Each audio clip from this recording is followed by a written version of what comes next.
All right. Welcome back, everyone. Here we are again. How has everybody's week been? Terrible. Oh, no. Slow. Oh, no. Well, Slow. Been long. Like I was saying, for me, it's been the opposite of slow. It's been a long week, and it's only Thursday. Everybody got injured. I'm sorry, I cut you off. No, who got injured? Our oldest dog got injured. Oh, no. She needed like a steroid injection, and she has to be on 3 to 6 weeks of bed rest. The 3 is strict in her crate the whole time, which I think is inhumane. But the doctor was like, you gotta. And so she's downstairs barking, miserable.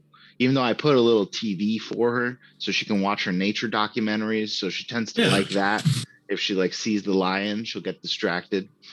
And then the other one lost all control of her bowels. It was like the most explosive shits I've ever seen. It was like little shit grenades.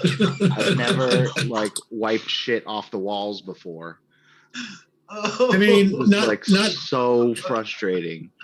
They have, but only because, I mean, like, years ago when my kids were little, I had plenty of opportunity to wipe shit off the walls, but it never animal shit. Welcome to those watching on Twitch and YouTube and Facebook, by the way. Welcome to Rise of the Drow, where we wipe shit off the walls. Yeah, well, and it's funny. I was telling you all a minute ago. I'm running special events for some high schoolers this week, all week, and so I'm doing kind of double duty. It'll be I think my DMing hours are upwards of 50 hours this week. But it's funny. There's a lot less cleaning shit off the walls with it when it's high schoolers, believe it or not. So that is surprising. Now, I know. Matt Javir's player you're in education, but it's higher ed, right? You're college level. Yeah. So I wipe up crap all the time. No, I was saying, Tony, you too as well. You guys are in higher ed, but has anybody ever had to work with younger kids at all? Okay. Oh, I have. Yeah, I had 5 years of after school programs for kindergartners through 5th grade, and I've cleaned shit off the walls and toilets. See now, K-5 is not bad. So when I was doing my master's, I did substitute teaching in our local area here in Bay County, Michigan, Bay Aranac High Schools, and I did substitute teaching. And for my first couple assignments were great. They were like, I had like a 2nd grade class, and I was basically a secondary, like a parapro sub in a kindergarten class, and little kids are awesome. And like I think my 3rd one was at the high school, and it was like junior level science class. So I mean, the kids that were in this class were like actually more or less interested. Like you had to. It was like there were prerequisites for this particular science class, right? It was, I don't know, Bio 3 or something. So it was juniors and seniors exclusively, and they were into the subject material. So they were extremely well behaved. And I mean, they kind of guided me through the lesson plan, right? And then I agreed to substitute for a week at a middle school. Was it 7th or 8th grade? I don't know which is worse. Well, both. Just because I substituted for a single teacher, so I had all of her classes throughout the day. Social studies teacher, so it was 7th and 8th grade, depending on the hour. And those kids are hard years for kids. No, okay, that's a nice way to say it. Another way to say it is those kids are fucking insane. And look, I get it. I mean, I assume a middle schooler at some point. I'm old enough, I don't really recall it. And it's probably good because I wouldn't be able to show my face in public. But between the fact that they're coming off of I'm less of a kid now. I'm getting more and more toward adulthood. So then they got the hormone stuff going on. And the fact that at least in our area, that it meant they were switching classes for the first time. These kids were the assignment was it was actually supposed to be a long-term assignment. They asked me to come in originally for a week. And after the second day, I went to the office. I'm like, you got to have somebody else. I'm good. It was horrible. So yeah, I apologize to any middle schoolers listening right now. I mean, middle school is rough. It's hard. High school is hard. College is where it's at. I do miss college. If it weren't for the fact that I would be morally responsible for single-handedly stopping 9/11, if I had the opportunity to go back to college, I would do it. But given that, I'm screwed there too. All right. So when we last left our intrepid band of adventurers, our dear leader Zazasis and his crew had made their way through the city of Holoth. You had stayed the evening at the the Tarnished Gold Inn. Or were staying. Did you hit the long rest yet? Was it safe? Is it secret? Is it safe? I think I must have hit the long rest button already. Yeah, and everybody remember their inspiration. It is the first. March. It is the first of the month. Everyone gets a 1 DM inspiration. I've got a full stack. I've been hoarding. Wow. Me too. Right on. You can give me one. I think one of them was a pity inspiration, but I accept. Hey, I'll take what I get. I'm not proud. I'm not proud at all. All right. So the night passed uneventfully. Your host at the Tarnished Gold Inn, Noran, the middle-class Drow woman of some beauty, did not seem to reveal your presence at all. So, it's morning. What do you do? We resume the hunt for dolls. Door to door, knocking every drow out of their house for at least, I say, 30 minutes. Okay, so Val, Siku, Yisra, what are we really doing? Did we find the moonstone? Are we keeping our noses clean for a little while, like our profiles low? Isn't that what we're supposed to be doing? I think so. You're supposed to be laying. You agreed to lay low for a couple of days until. That's what I'm gonna do. Yeah. Yeah. So. Shopping? Until your ally Jedrixel, the succubus at the Parlor of Respite, until she gives you sort of the all clear, and she'll give you at that time the opportunity to try and get into Torgalith Tower. Now, that morning, a paper bird arrives. Now, for those of you that may not recall or may not know, a paper bird is what it sounds like. It's an origami, it's a piece of paper, origami, that has been folded to look like a small bird. And this paper bird has been enchanted to essentially what you can write a message on the paper bird, and you speak the name of the person you wish the message to go to and release it, and it will travel via the most direct route to that person. And now occasionally you imagine things would get caught up or missed or interrupted, but this one seems to have made it through the gates of Holoth undetected. And the paper bird flies in to the room where you all are staying, except, of course, Yavir is outside, burrowed. Although I imagine you've awoken and come in for breakfast at this point. Paper bird flies in and lands on Zazasis's shoulder. Ah! Begone, foul paper, or I will turn you into a doll and then destroy you. Can I, if it flies off, can I try and grab it with my finger? Yeah, you can try and grab it. Give me just a dexterity check. See if you can grab it out, snatch it out of the air. It's going to try to fly back to Zazas, but we know that won't end well, don't we? So, fireball. Did you say just straight dexterity?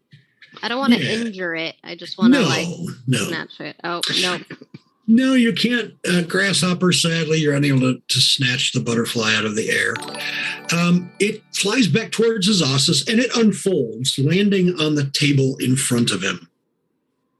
I will intimidate it back into a folded position. All right, give me an intimidation roll with advantage, plus 30. It does not change its form. It stays. It continues to be an unfolded piece of parchment. What is it? Does it say anything? It does. I mean, there are words written on it. It doesn't speak. It's not a Harry Potter letter, anything like that. But it does have words. A howler, I think they're called. A howler, right? Exactly. Yavir is going to sort of shove Zazasas out of the size with his abdomen and read the paper. And I deftly counter because I cannot be shoved. I am too fast. That's how it happened later on when Zazasas is telling the story. That's what he remembers. But you managed to get it you from can you. just step like to the side. Do I know the language? Yeah, do you read and write common? You speak it. I'm assuming you read and write it. Yep. In common, it says, Embla has fallen. Assault force decimated. Please send help for the insurgency.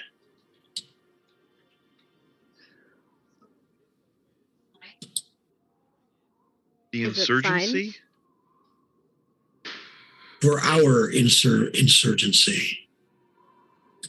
Is it signed? It is actually Mayorlin. Do we know who that is?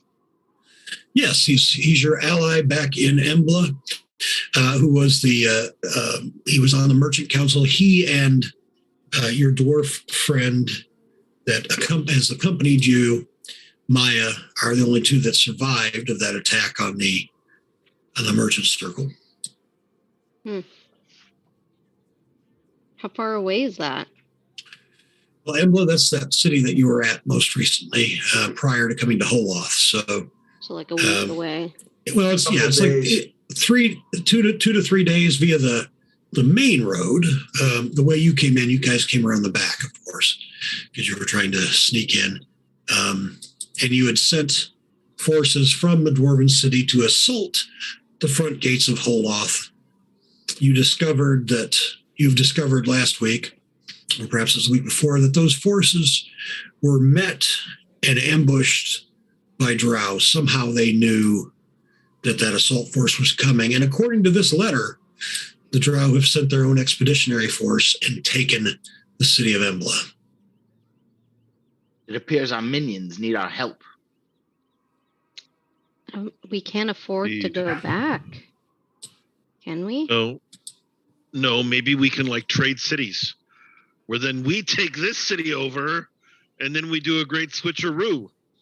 I like it. No, sorry, I was channeling my Zez for a moment there. Great switcheroo.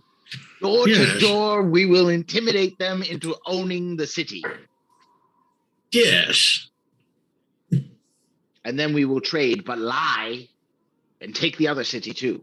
And then that's 2 steps closer to ruling the Underdark. Of course, we'll have to install a puppet government. We'll need to finish our task first. We cannot do more than we can take on, and this is a very complex, dangerous task. Nothing that can't be handled by the Zyndicate. I'm not entirely sure what it is that we can do for Embla right now. and then Yeah. continuing on what we're doing. We can light it on fire. Can we send resources? Do we have any allies we can send back? I feel like the people that came with us all died. I mean, it's Maya. You have Maya the dwarf. That's it. That him and you guys. Wow.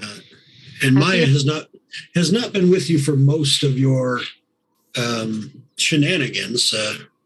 Oh wait, right. Maya's missing. Maya is missing on top of it, which may be why the paper bird came to Zossus instead of Maya.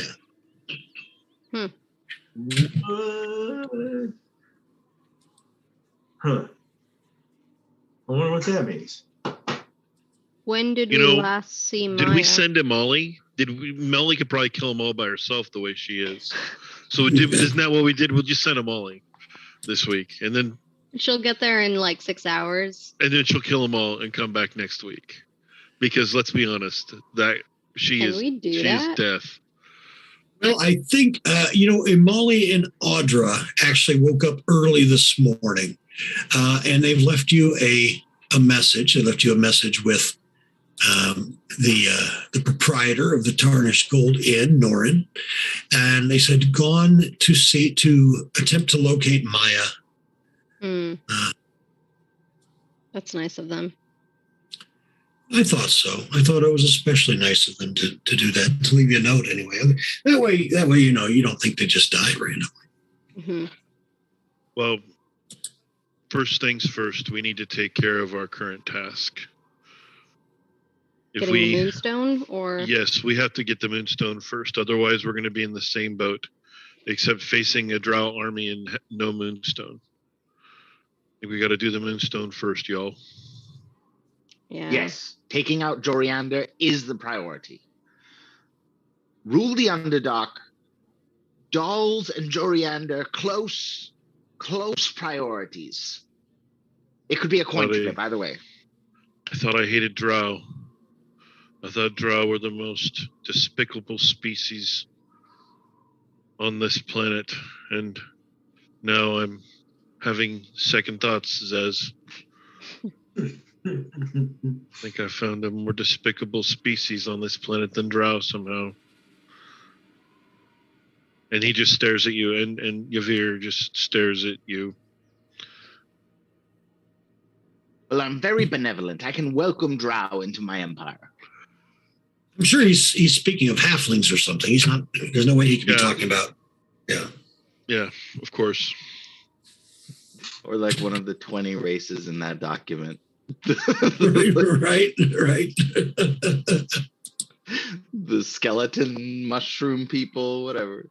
Oh man, yeah. All right, so we find the Moonstone, and then go burn Embla to the ground. We don't. All in favor? Oh, I I don't want to think burning Embla to the ground is a good idea. Yeah. Well, if the enemy has it, then we'll burn them to the ground, and then the enemy will burn. I mean, think. No. Just leave that part of the thinking to somebody else for now, okay? I'm very strategic. I can tell. So Yavir is going to try to confuse Zez with an elaborate puzzle. Like, the Chinese finger puzzle? He's going to do a mental equivalent of that just to preoccupy Zez for a couple days. For a couple days.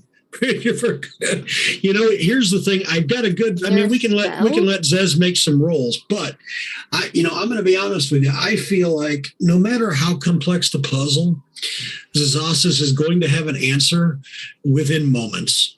It won't necessarily be the right answer. It will almost assuredly be the wrong one, but he's going to have an answer. So, I mean, you do manage to distract him the rest of the way through breakfast. Like 5 minutes later, he lights the puzzle on fire. I solved it, and then I lost it. All right, so you have a couple of you are just going to lay low here. Or are you going to Do some recon in the town. Check out supplies. What are you going to do? Are you going to? I mean, there is always the option of heading back to Embla. It sounds like they're in dire straits back there. Do we have enough time to head back to Embla and then come back and be ready to go for the next thing? I imagine. I mean, technically, but I imagine. I imagine that Jadrixel would probably, if you told her you were going to be gone for a few days and come back, I imagine she would be, able to wait for you. It's not like she's not in any kind of a hurry to give you that information. Well, wasn't it a trouble? Wasn't it a trouble to get where we're at right now? Yeah. And then I feel like we have to fight to get right back to where we're at, and they're going to be vigilant because we've already done it once. We just need to hurry up the process while we're here, but we can't leave. Otherwise, we're going to be facing the army when they return. Yeah. You're right. Be a wasted effort. Okay. I mean, I think recon would be cool, but I think you're it should a only Drow. be certain people. Yeah. And You know what I'm saying? Yeah, I could hang around and stuff and totally, with my cloak up and whatnot, or my listen hood, in to conversations and stuff. That would be good. I can do that. But I reckon some of the other ones can do that as well, as long as they keep to the shadows. I can keep to the shadows now. I am always in shadows. So I'm talking about your mental condition. We're talking about. That way we can have more of a chance of catching something. You know what I mean? Yeah, I want to buy health potions, and then I want to find a booth in a restaurant or tavern or something, and just put my cloak up and chill and listen. Order a burger. Listen and watch. Bob, can you throw up the map real quick? Yeah, of Holoth. Yes. Sure. Did we notice any Driders or any Drider folk as we were around? What are they called? Drider folk, Drider nation. They're just called Driders. Drider, yeah, I mean Drider. Yeah, there's a Drider. And yes, you saw Drider for sure. Any of the fallen or the failed? You don't see any other failed. Okay, yeah, that's probably not good for Yavir to be out then. I'd like to have a conversation with the proprietor, the innkeeper, whoever, to kind of identify key points in the city of who's maintaining certain sections. That way we know what the safest areas, which areas are more safe for us to kind of go to than others. All right, one moment here. Some technical difficulties. Because we know where the succubus place is. We know where one of the houses are. We know where we are, where the inn is, but I feel like we don't know what this area is or this area. You know what I'm saying? It might be helpful.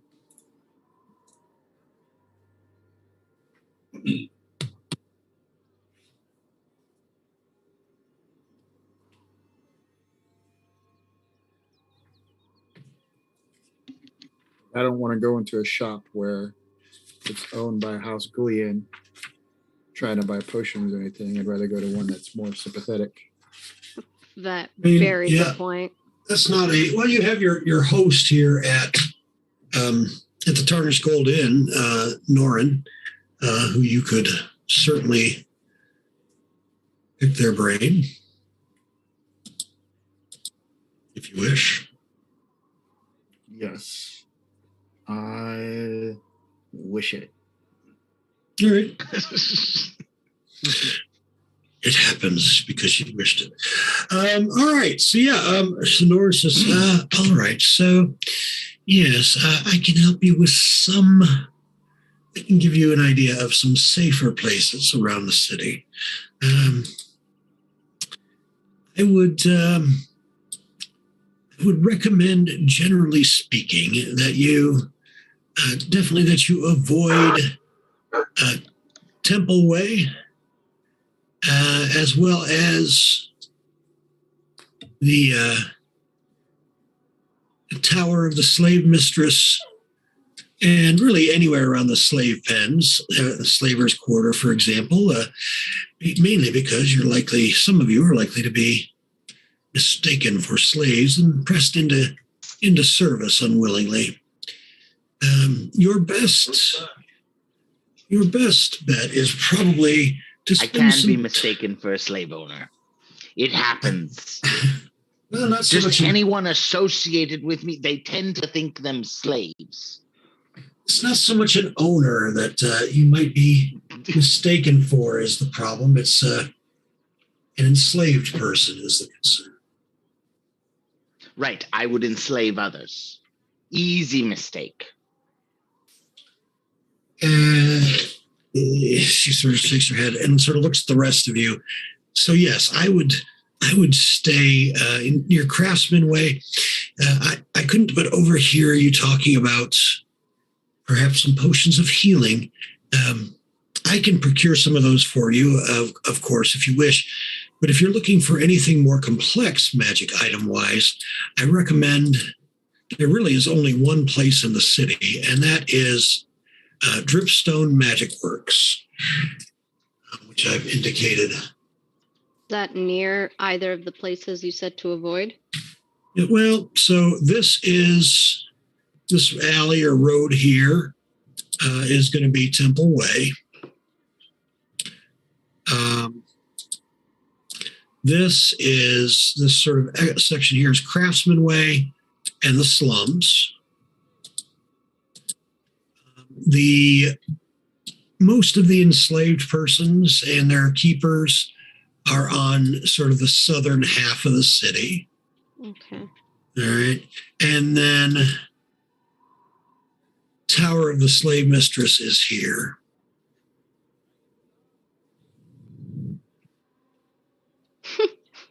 So Sounds that's like a lovely everywhere, place. Seiko.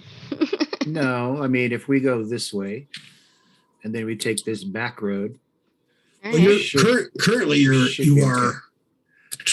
are here at the Tarnished Gold Inn. Oh, it's right not here? far. Oh yeah, Yeah. right there. So it's truly not far, yeah.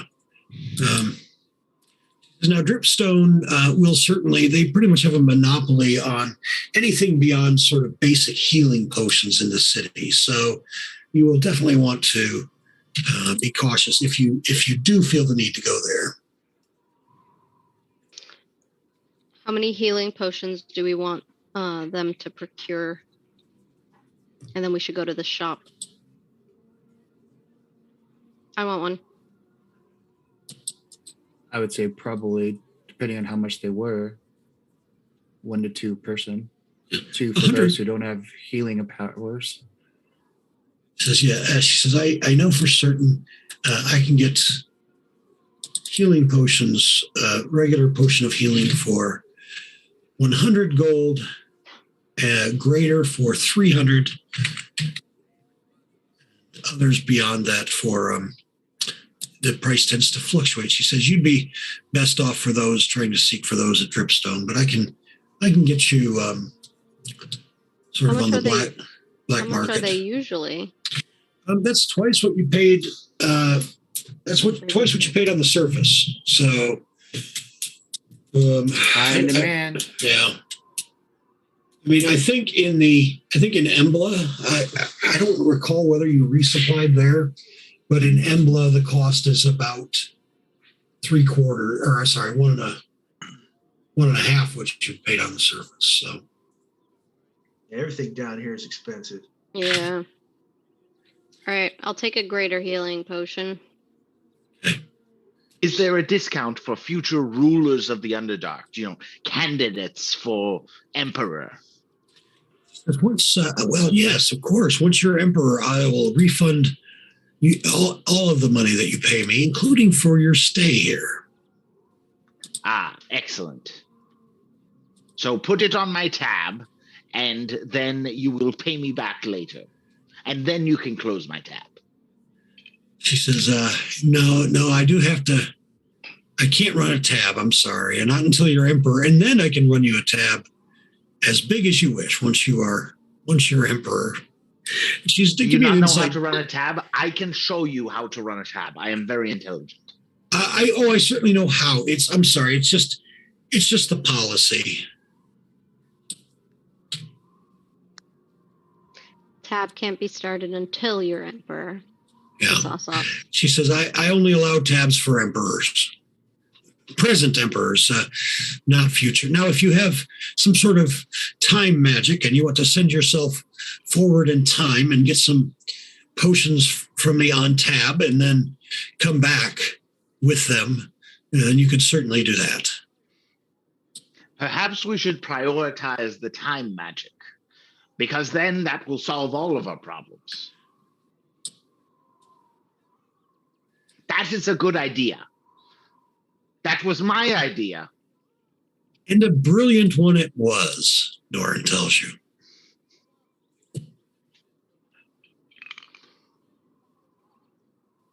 I'll ask, All right, is there any settled. spot that I could go out to catch up on any news, like eavesdrop and not necessarily get noticed?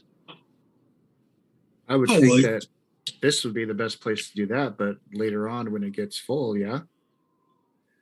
She says, out on the street. Yeah, I mean, the Tarnished Gold Inn is not terribly, busy or whatnot most of the time. It's sort of like I said, a seedier, off the grid type place. Certainly the High Market. That's where all of the gossip happens among those in the noble houses for the most part.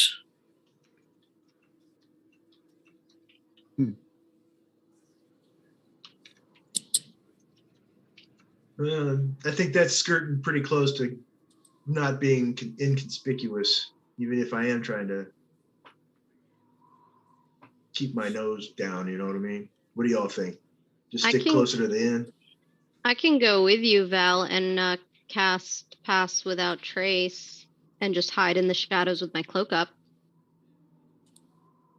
And then I can be lookout and you could listen, maybe engage.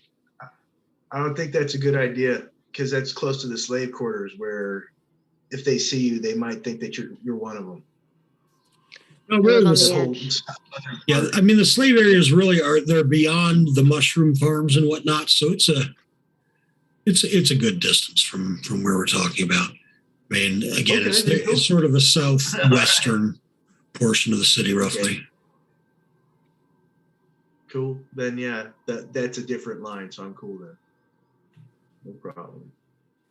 I think we try to see what we can learn. Maybe something will give us an extra advantage in getting into that tower, or once we're in there. Maybe we'll hear about something cool. All right. All right. So maybe the two of us will go, and the rest can go to the shop and see if you find anything cool. And ask the shop owner questions. Yes, cool. We will question the shop owner. Oh no. I'm glad I'm going the other way. All right. All right. Well, all right. So maybe the two of us will go. And we will start then with Yisra. Yisra and Siku. Yisra and Val, sorry. Yep. As you travel to the High Market, Yisra, go ahead and give me a stealth check in the tower as you're sort of trying to keep to the shadows and whatnot. Can I cast Pass Without Trace on both of us first? Yeah, I figured you would. Okay. Let's see. I think you've already got it on you. Okay. Level 2. spell. There we go. And then stealth check.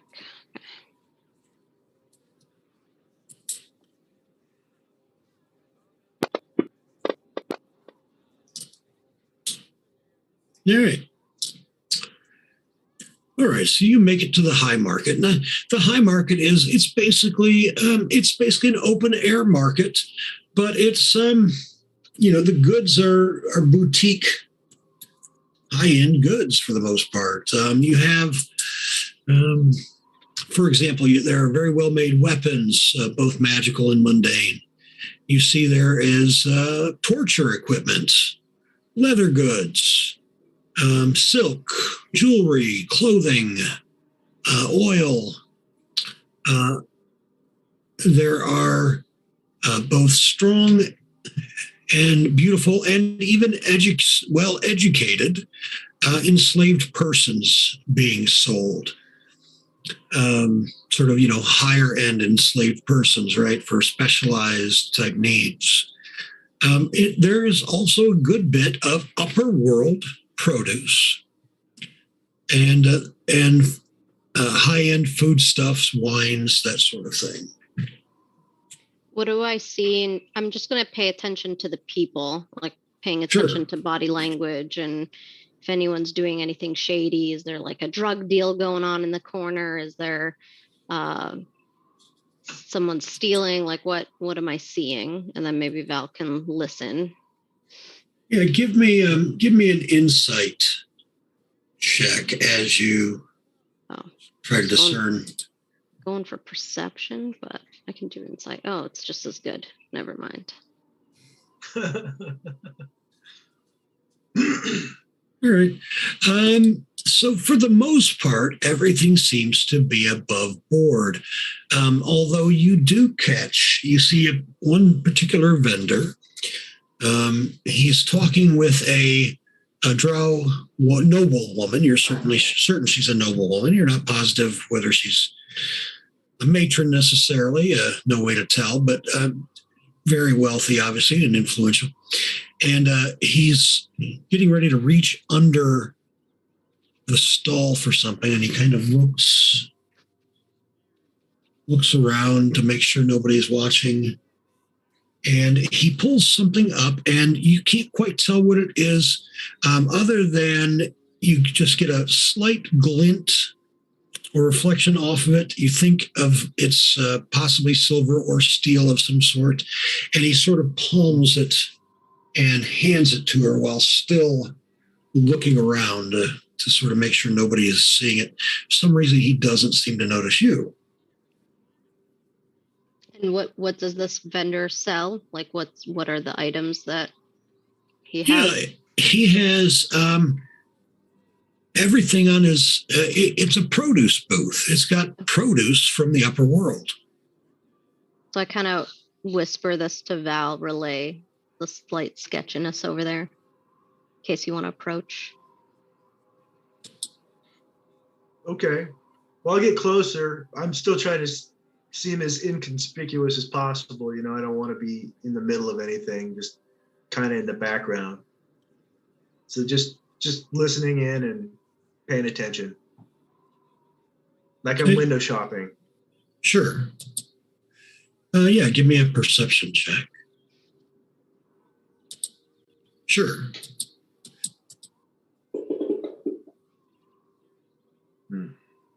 It was almost on a 20. Not really getting anything.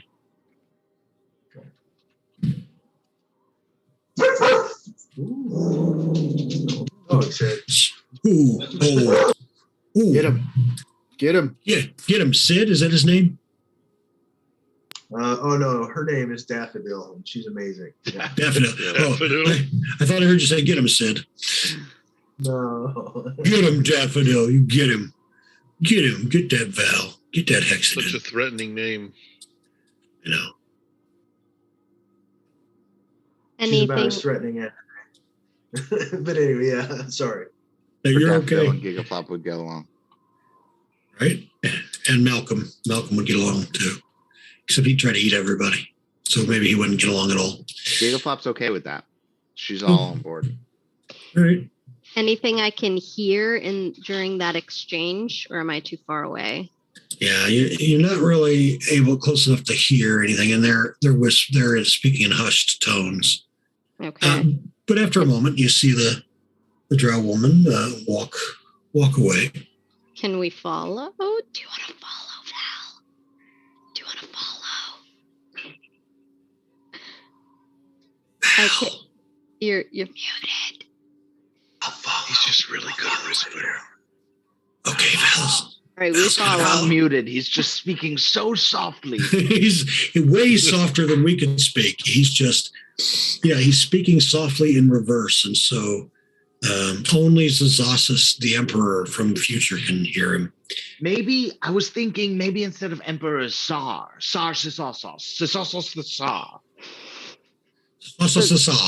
You're not where we are right now. I'm everywhere. It's true. All right, but I will take first of all, stealth. do I see where she pocketed it? Like, does she put it in a pouch in her pocket? She stuck it down inside of her robe. Okay, so we're gonna follow. Keep our distance, not for a ton of time, but we'll just see like which direction of the city she heads and what she does with it in like the first couple minutes. All right, go ahead and give me stealth checks, both of you. In the tower, please. Ooh. I love the fact that both of you have like this heavy armor. No, but we have pass without trace. It's a magic. Right, so it gives you a plus 10. Exactly. No, I think it's great. By great, he means I hate this. No, I think it's fun and hilarious. Genuinely is what I mean. I mean, truly. Although, yeah. We both rolled 2s. No, but tripped over each other. Val stepped on my cape. So you see, she travels from the high market out a little ways. She actually goes into this building here. Ooh. And do we know what that building is? It looks like a temple, and I would entertain a religion check. Boy, you'd think I'd be good at this being a paladin, but in my experience, paladins are very rarely actually proficient in religion.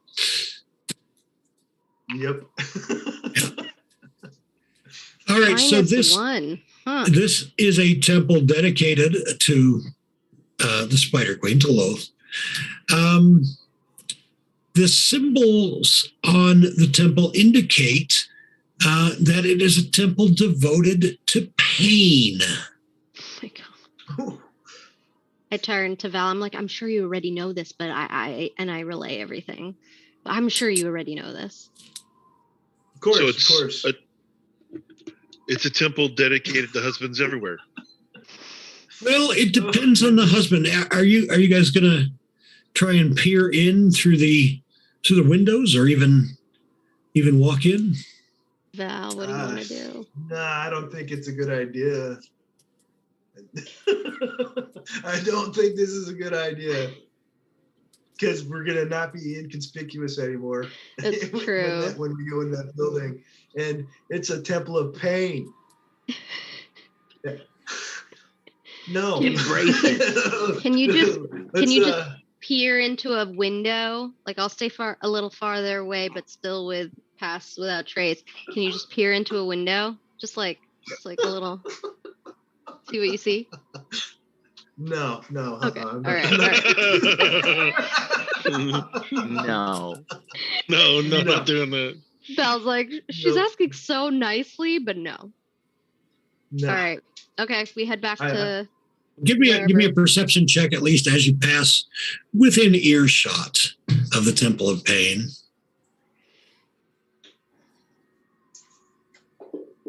Oh yeah, Yisra, you hear various and sundry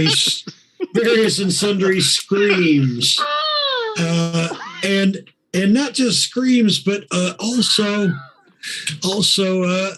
what sound like screams not just of pain but of passion and pleasure, and you hear what sounds like the cranking of sort of rusty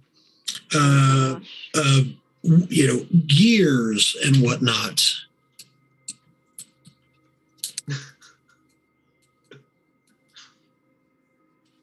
In any other city, Fair enough. Fair enough. I mean, you are right across from the parlor of respite as well. So, I mean, all right, lead the way, Val. All right, let's head back and relay our information. Maybe the head proprietress has an idea of who this person is, or what the item was. Yeah. Transpired. Yeah. All right. Meanwhile, what are the rest of you doing? Well, you said Yavir is just chilling because he would be way too conspicuous. So I mean, help me out here because I'm drawing a blank, and I'm not too proud to admit that I am that I forget things and I lose details from time to time. Talk to me and tell our viewers and listeners about the difference. What makes you different from a standard sort of drider that might be walking through the street? So there's two driders. One sort of drider is revered and seen as blessed by Holoth because they have gone through this transformation from being a Drow, a respected Drow that has fulfilled some sort of wish or desire of Holoth's. And then there's another sort of Drow like Yavir, or Drider, sorry, like Yavir that comes from a Drow that was persecuted and unwillingly turned into a Drider to sort of serve a dark or sinister purpose, or as a punishment. Yavir, for example, was punished because Yavir and his master deigned to go to the surface and not kill surface elves as they tried to learn new magic, and they were more curious about magic. And when they got back and they were found out, Loth's handmaidens and minions turned them into fallen driders.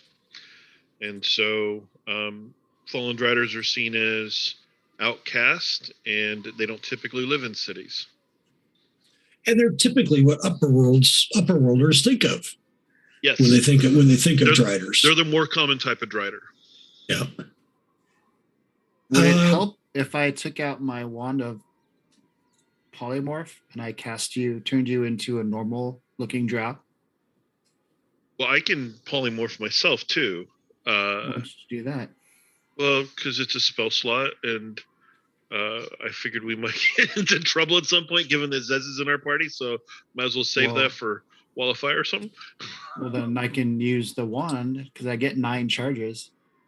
Oh, okay. Wait, is that this game? Let me look. Hang on. I don't think it is. That's not this game. That's another. Wand of Sorry. polymorph. That's another game that I'm in with Bob. No, so bad. Yavir is happy to stick behind because this is his first time in a city for hundreds of years. Yeah, you can listen in the tavern. Yavir is hiding out. Okay. Chilling. All right. So in that case, Siku and Zazasis, what are you guys doing? Plotting. We're plotting the raid of Embla. So Zazasis is plotting, and as he's talking, I get up and I walk away. And I head out the door, and I head towards the Craftsman Way. Okay. And I'll just keep talking out loud to Siku.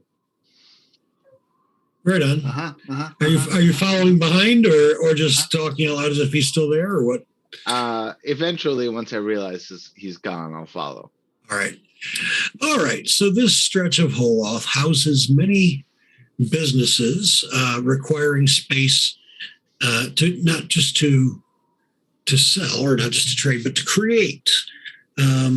So you see there are carpenters' shops for furniture making. There are clothiers and glass blowers and jewelers and metalworkers, pottery makers, sculptors, painters, weavers, weaponsmiths. Siku, all of this will be ours. Well, of mine, this but I will share it will with be you. yours. That's good to know. As long as you give me a discount. Of course. Head to the You're so weaponsmith. loyal.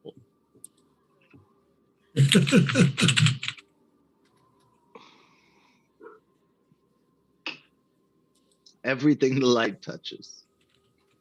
Like touches. Right on. Do we happen to remember what the moonstone looked like? I know that was way far back. Did we ever actually see it? I'm trying to remember. Yeah, I remember it sinking through the floorboard, like slowly. Yep, slow motion. Yeah, so let's see if I've got a.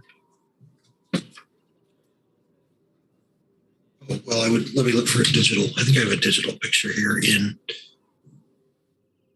Fantasy Grounds, perhaps. It was shiny. I remember that much. Yeah, I Like feel it like glowed. wasn't it on a chain and it was like a blue glow?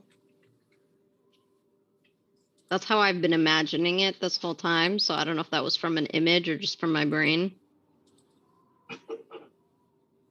Just two shakes here.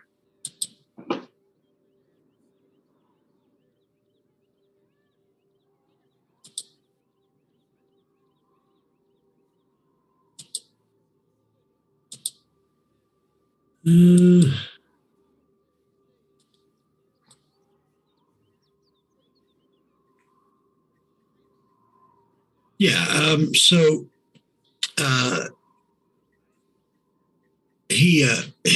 so during the ceremony, Joriander lifted the lid on a box, and you begin to see, you could see a dark gray stone shining like crisp starlight, followed by a pulsing blue-yellow glow, which enveloped his face. And of course, the crowd called out, "The moon shard," when you first saw it. So yes, I don't have a picture of it, but that's So it was a stone, but we remember the shape, and it was a stone that glowed certain colors.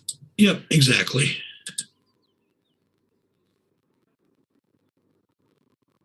Shines like a dark gray stone that shines like crisp starlight, followed by pulsing blue-yellow glow. And And this is just kind of off the wall talking, but Siku's looking at Zazasis and goes, "What if we were to get one of these craftsmen to create a duplicate moonstone that we could swap out?"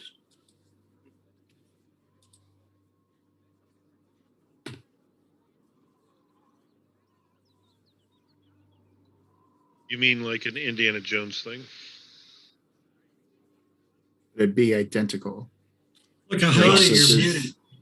like a heist situation.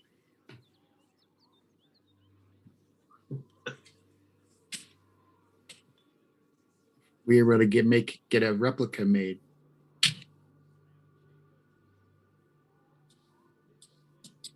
If we infiltrated and if we were able to do a little switcheroo, might be able to give us an advantage to get out. I think that's a good idea. Is there like any like shops in here? Like when you go like to the Leaning Tower of Pisa, there's like models of the Leaning Tower of Pisa that people make and stuff. Is there anything like that, like but of the moonstone? Like a tourist attraction kind of item. Like somebody's. I'm just trying to think. Hey, there are no bad ideas. I love right? it. I just I think love it's it. great. It's so weird, but you're right. I feel like there Siku would should be. get inspiration for a great idea. No, there would Already- be though. I'm at 4, so I mean, come on. I don't know. I'm just throwing it out there. He's at 3. He's at 4, and 3 is the limit. So how that happened. I don't know. Yeah, But, how did that happen? I mean, it's an idea. Obviously, I'm talking to Zazasis on this. I mean, that it might be. You could, if we had this, you could probably use some kind of spell like command or something to make them believe this was the real Moonstone. Yes, Joriander is an idiot. He would believe anything. So I look around and I see, is there anything that resembles a Moonstone? I'm just looking. You know what? Give me, roll me a percentile dice just for the heck of it. Percentile. Percentile. Yeah. Right click on your D10 there in the dice tray, and go to percent, and then drop it into the text chat. I'm going to say you've got about a 24%. So you want 1 through 24. If so, then yeah, you find something similar enough to it that you imagine with a little bit of enchantment could the glowing thing could be done. Oh, so just right click it and just throw it in the chat? Right click on the D10, go to percent, and then drop it in the chat. Did that work?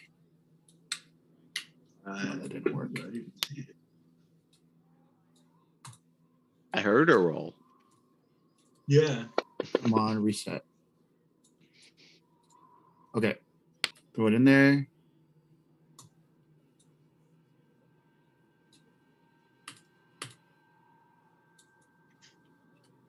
Well, let me do it. Yeah, all right, here, I got you. It'll let me pick it up and like highlight the percentage, but it won't, like, I can't figure out how to throw it in there. Weird. Yeah, I mean, well, there goes a percentile roll. Is that someone else? Wait, yes. That?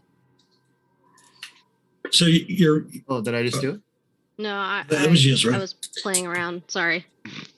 So, well, here, let's start. So you right click on the D10 and you see like 2x, 3x, 4x, etc. Yeah. Oh, yeah. Oh, and then gotcha. Then go to percent. There you are. There we go. All right. It's close. You find a stone. It's definitely bigger than the moon shard. I mean, by like half over again. But other than the shape and the basic coloration are pretty close. What about this? Do you think this will work? Yes, I can probably burn off part of it, and then it will be just the right size. Or we can just kind of sand it down. I think that might. Yes, I will sand it with fire. I do have artisan tools. I don't know if that works, but we can probably figure it out. Excuse me, sir. How much is this right here? He says, that's a scrap from a piece I made, a great stone chair for Mistress Milora. You may just have that. Oh, thank you. Accept your tribute. This was a very wise action on your part. When I am sauce, I will remember this. When you are what now? Sauce. He sort of backs away slowly. I shall tip. Here's a gold piece just as a tip for your skilled profession. Oh, well, thank you. Says you should probably see if you can't get him. They have a decent hospital inside the War College. I would recommend sending him there. Yes, we can take over the hospital. We'll conquer the weak first. Excellent idea. It was my idea. Yes, it was. You can tell everyone that was your idea. All right, let's. I think we need to head to this drip store. Magic Works to kind of see what magic items they have there. All right. Dripstone Magic Works. All right, so you travel toward the Dripstone Magic Works. And you do get some looks here and there as you move through the city. I mean, matter of fact, Siku and Zasis, give me insight checks, if you would. I am very insightful.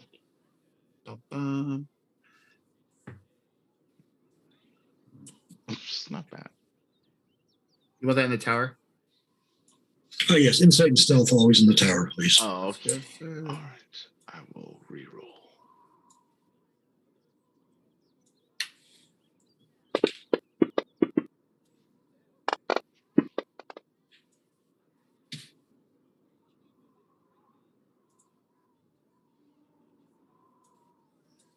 All right. I mean, yeah, you Zazasis not as much. Siku, you do notice you're getting some strange looks, but nobody seems to be paying you too much mind in general. So that's, you're feeling pretty confident that you're not being singled out necessarily. Siku, do you think we should draw more attention to ourselves? I mean, they should recognize their future ruler, right? No, I think they will recognize your rule once you actually rule. It'll probably be better that way. Well, I mean, the faster the better. Well, I think that once they see you liberate them, they will cling to you like white on rice. Quick, into this magic shop. They might have a doll. Or like stink on... yes, for Val's sake, let us find the dolls. All right. So, you walk into the store. It is set within a single large limestone column that stretches almost to the ceiling. When you step in, you see countless carved niches displaying what seem to be thousands of items. These mini shelves start at ground level and spiral away into the top reaches of the massive speleothum. At the door is a drow sitting at on a rare and valuable hardwood counter near the entrance. Close by are several floating discs.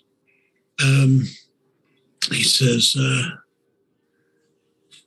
good morning. I am Curel Tor. I am proprietor of Dripstone Magic Works. Is this your first time with us? It is our first time with you. I am Siku, and this is Zazasas. The future ruler of the Underdark. Sar Zazasas, you may call me. I can assume you're looking for perhaps a scroll of removing curses, he says to Siku. Yes, he is my curse, but I don't think there's a scroll long enough to rid me of this one. I understand. He says, well, allow me to tell you, you both, how things work here. You are free, of course, to browse whatever's for sale on the shelves. All you need to do is step onto one of these discs, and he points at the stone discs floating on the floor. Say aloud the name of a specific item or its type, whatever you're interested in, and you will find that the disc will slowly take you to whatever most closely matches your request. Now, you can certainly pick up and examine objects in front of you, but I will let you know that all of the goods are protected by a planar barrier, so you'll be unable to activate or investigate magical properties of a given item while inside the shop. This is for your safety, of course. Of course. But if we have any questions, you, with your vast knowledge, would be able to explain the certain items if we come across any rare items we've never seen before. Yes, of course. Yes. Yes, explain them or else. The Zosses do not fall off the disc when you get up there. I will never fall off a disc. I am too fast. Oh God, make him roll an athletics check or acrobatics check when he Well, gets up there. it does. It moves so slow that even Grandpa Drow up there looking for, I don't know. Grandpa Drow. Is that his name? I want to go talk Grandpa to Drow. Grandpa Drow. Yeah, well, sure. Well, yeah, I'm just in here. I remember back when my day, when we invaded Embla, we didn't have any of this fancy modern music. We had to, what we had? We just had pinups is what we had. Some magical pinup scrolls, and that's what I'm looking for here. No, they move real slow, and they're actually perfectly balanced. So, it's like a Segway. Unless you're intentionally trying to fall off, you're not going to. Awesome. Actually, that's not how a Segway works either. But didn't the owner of Segway die on a Segway? You know what? I feel like there's more to that story, but I don't recall right now for sure. He became a mall security guard. Goldbart, Malka. All right. So Zossus I know you're looking for teeth. Maybe there's some magical teeth. Yes, I will find the teeth. And there's maybe a magical doll as well. So there's 2 items you can go look for. Maybe he fell off teeth. Get them both done at the same time. He fell off a cliff. Okay, so you can't really blame the Segway. He drove off a cliff, right? That's not all right. He was on a Segway. Well, okay, that's like saying I was in a Chevy and went off a cliff. Oh, Chevrolet. They're inherently actually the vehicles in general probably are. This is America. You could sue for anything. Well, okay, but the coffee lady. I don't know if you've seen the photos with the McDonald's coffee lady. Yeah. She required skin grafts and it was bad. Okay. Anyway, all right. We digress. Starting with Zossus. We just wanted them to cover her medical bills, and they wouldn't, and it turned into a whole thing. Zossus, what are you saying? What are you speaking the name of? I am speaking the name of the teeth I seek. All right. And they have a name, so you have to say it out loud.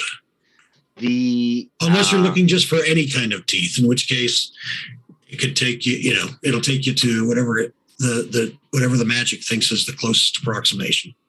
My studies say they're called the teeth of Dalvernar.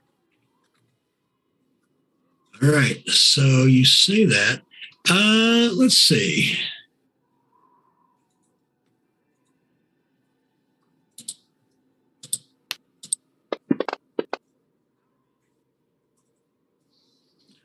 All right, so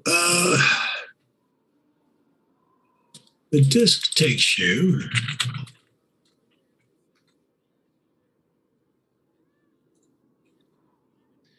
Did you just say something? Because I missed it. I said the disc takes you. It takes you to a shelf, and on the shelf you see a strange bony pincher made of metal, and I'm going to give you a picture here. It's going to take me just a second, but it actually has a set of just 5 to 10 teeth total, 5 on the top, 5 on the bottom. And it looks like they're almost like pliers. You could open it up and like you could grab a tooth with it. And the fulcrum, or where the handles and the jaws of the pliers meet, where the nut is on like a pair of modern pliers, is a gem, a small red gem that sort of pulsates just ever so slightly when you pick it up. All right, I will take it. All right. So it looks like the picture that I'm going to show you here. You definitely think it's not the teeth that you're looking for. These are not the teeth you're looking for. Well, that's what the teeth would say, right? Exactly.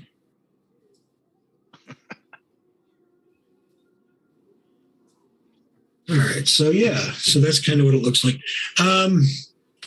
But, I mean, you're actually pretty certain that it's not. It must be the closest thing that is available in the shop.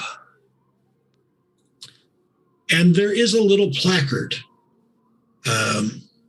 And it describes what the item does. Basically, if you remove you can use the device to remove a tooth out of a humanoid's mouth, out of a compliant or unable to act humanoid. And that humanoid will lose a hit point as well as the tooth. And that hit point is taken off their max, can only be regained by a wish spell. Immediately after removing a tooth, a tooth fairy will appear for an hour and will be sworn to the owner as per the find familiar spell. So yeah. Meanwhile, That's sort of creepy. what's taken. What's Siku looking for? Well, I'm looking for two things. One, I'm looking for a molly. I'm looking for rings of protection. All right. Yeah, you say rings of protection. Both of you give me, by the way, a perception check. Mm-hmm.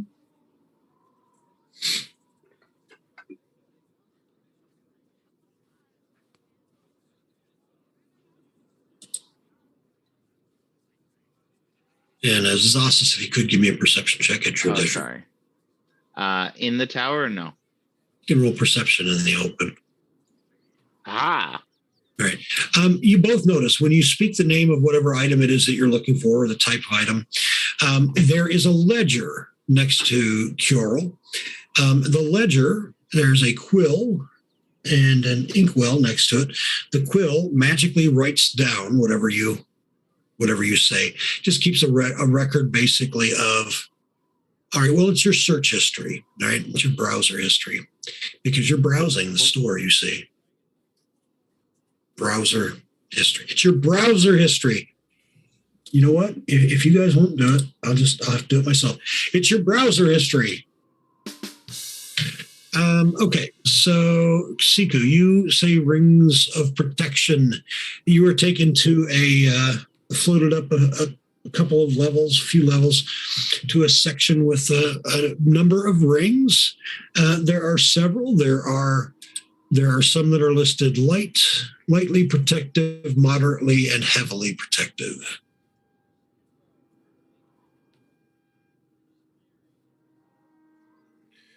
Curl, I'm interested in these rings. What are the prices on these different level rings you have here?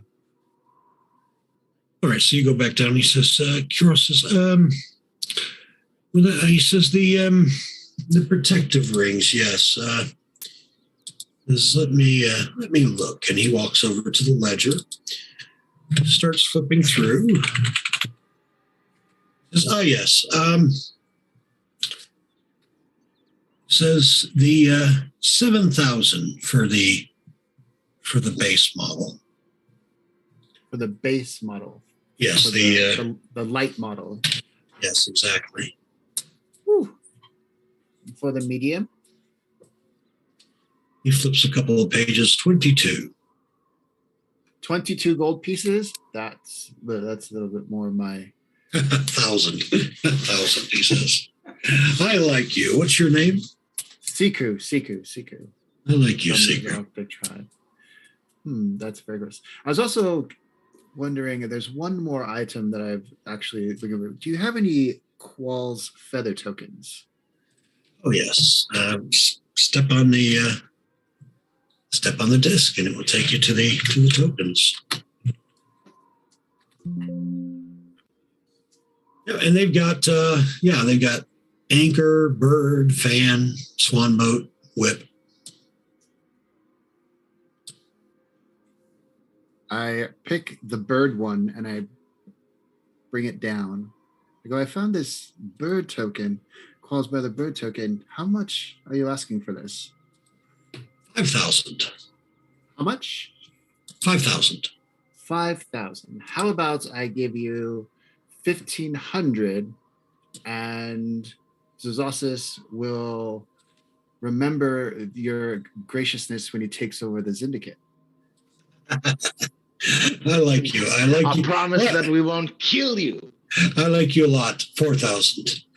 4,000. You make me laugh. It's a little bit more than I'm willing to part with at this time. Perhaps something in trade. Is there anything that you've been searching for on the hunt for? Or something we could do for you? Something maybe you haven't gotten a chance to do that we could... Service of some sort, eh? Of course. This, I mean, we could make you the royal seller of the tower once the Zozosis takes power. But other than that... Yes, you could be the sub-Tsar. We also, Sika, we also have the staff of Python, the Drow staff, in case that's worth anything. He says, there's possibly something you can do for me. I'll tell you what. I close for the day around the 18th hour. Why don't you come by just before and bring your funny friend? He points at the sauces. Bring your funny friend and I have an excellent sense of humor. Anyone else you would think might be useful? I may have a task for you. Of course. And I have another question for you. What type of drow are you again, Yver? Failed. He's one of the failed. One of the failed. Do you have failed rider? Do you have any particular harborsment towards specific drow or driders, like the failed drider or any other like that? Well, any other race? I mean, as long as they have money, right? Truth be told, failed driders are often indistinguishable from others visually. It's more about the mark that they bear internally. So, if you were to come here with a drider, I would not care. A drider of any sort. Duly noted. Zozosis, did you find your doll? You could certainly say dolls. It's, if you wanted to, just putting it out there. Was I able to buy this pliers thing? Oh, yeah, he'll sell it to you for 1,200 if you want it.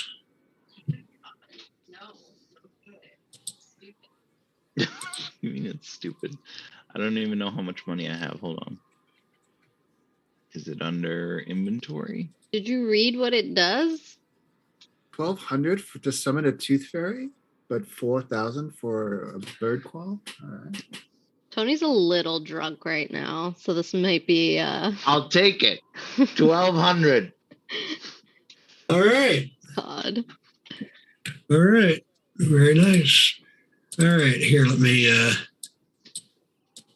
create the item for you real quick inside your sheet so you don't have to worry about it. Everyone, keep your mouth closed while you're sleeping. What in the hell? God, there it goes. Oh, that's weird. All right.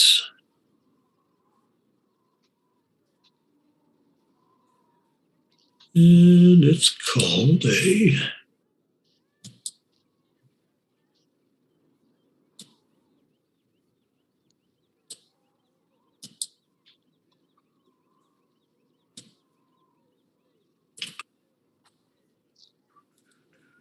second.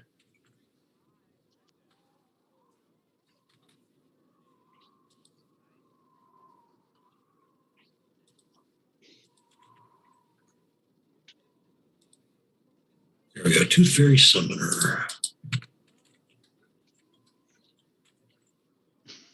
All right.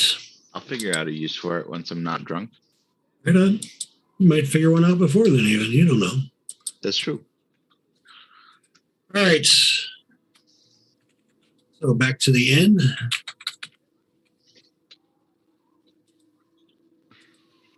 Yes, back to the end to relay that we might have an opportunity to score some good stuff with this proprietor. Okay. Did Yavir hear anything in the meantime or see anything? Yeah, That is a good question. That is a good question. Yavir, give me first give me a perception check. Let's start there.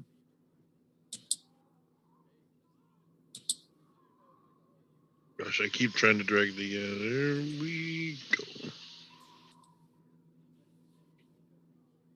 All right, and now give me an insight check.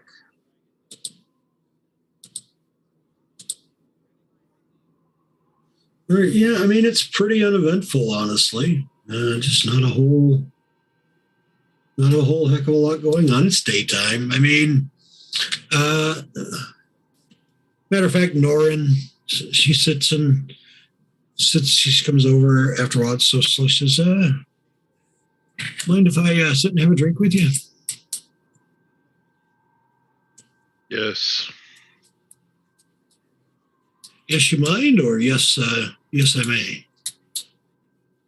Yes. Yeah. And she sits down. She says, she says, she sort of leans forward on the table. She says, I couldn't help it over here a little bit. The streets should be safe for you for the most part. You may not think it, but just by looking at you, no one would be certain that you were a failed rider.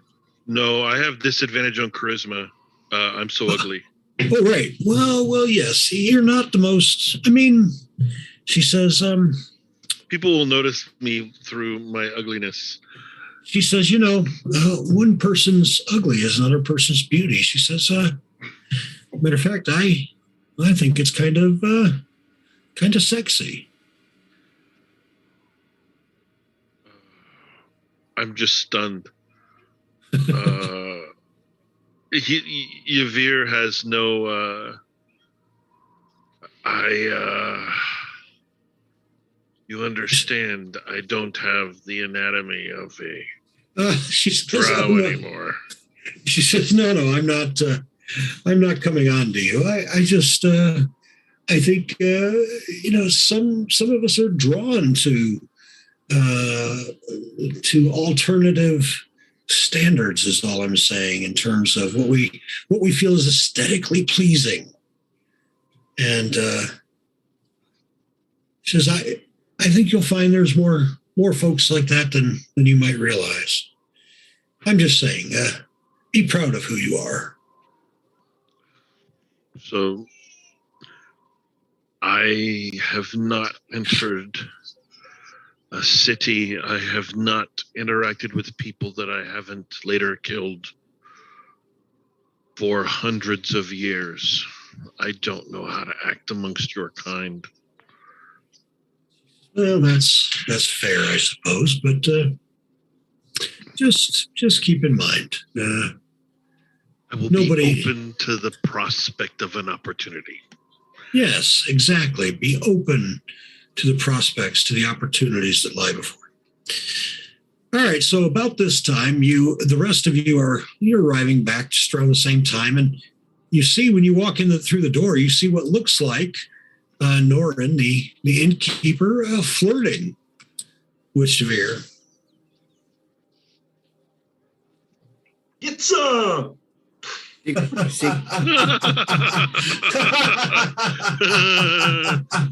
I don't think so. It's Siku walks over to the jukebox in the corner and starts playing ZZ Top Legs. I think this is what she means. legs. Oh, I see what you did there. Got the leg. I see what you did there. Okay. All right. Clever. That's good, Siku. That was clever. You can all tell that Yavir is incredibly uncomfortable talking to anybody. The party members, he talks about eating you and wrapping you up in a web cocoon someday to devour or to store away as a trophy. And with these people, he's even more lost. Now, Talking about storing you away as a trophy of killing you is a compliment, by the way. So it's. you did say this was a gaming hall as well, right? Yeah, and by mid-afternoon things start to pick up there. But there are. It's a gaming hall, gambling, and strong drink is the idea. Wonder if I can win some money to get those items because it's very expensive here, guys. And we tell them about the prices at the magical shop. Like Z spent 1,200 gold on a pair of pliers. What a deal it was! And pliers? All I need is a compliant humanoid. Do you want to try? Are you a humanoid? You don't look You are. humanoid. You should use yourself. Yes, pull your own tooth out.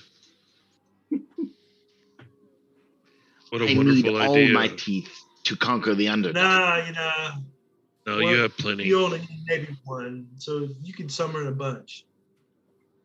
But the proprietor did say that in return for what I am going to assume is going to be a huge discount, he is going to meet us later on at closing, and he has some tasks that for us to help him with in order for us to get those huge savings. But this place is amazing, and they have lots of items for sale. I'm interested. And Yavir, he'd like to meet you. I have no earthly currency things. All I have are my weapons to trade. Well, your trade will increase in value if you help. Just put it that way. Okay. I don't think this is like a GameStop. I think you will get more for. Okay. This. Okay, power to the gamer. Man, it'd be nice to actually get something, you know what I'm saying? Because this whole trip I've managed to lose money.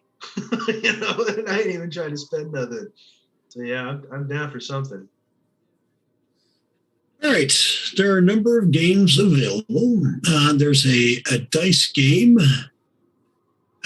known as Run of Luck. There is Three Dragon Ante, a card game, sometimes known as Dragon Poker. And you all are familiar with it, or at least the surface version. There is a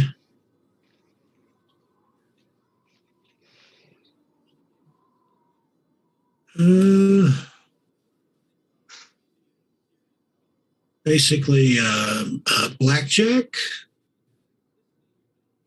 And then there is a spinning wheel game. Any of those sound particularly interesting? I want to play blackjack. All right. I think Yavir's a poker player in his past.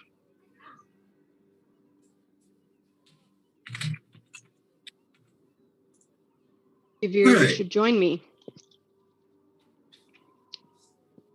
Only if we count cards. It's legal. It is, but it's frowned upon. You'll get tossed. If you get caught.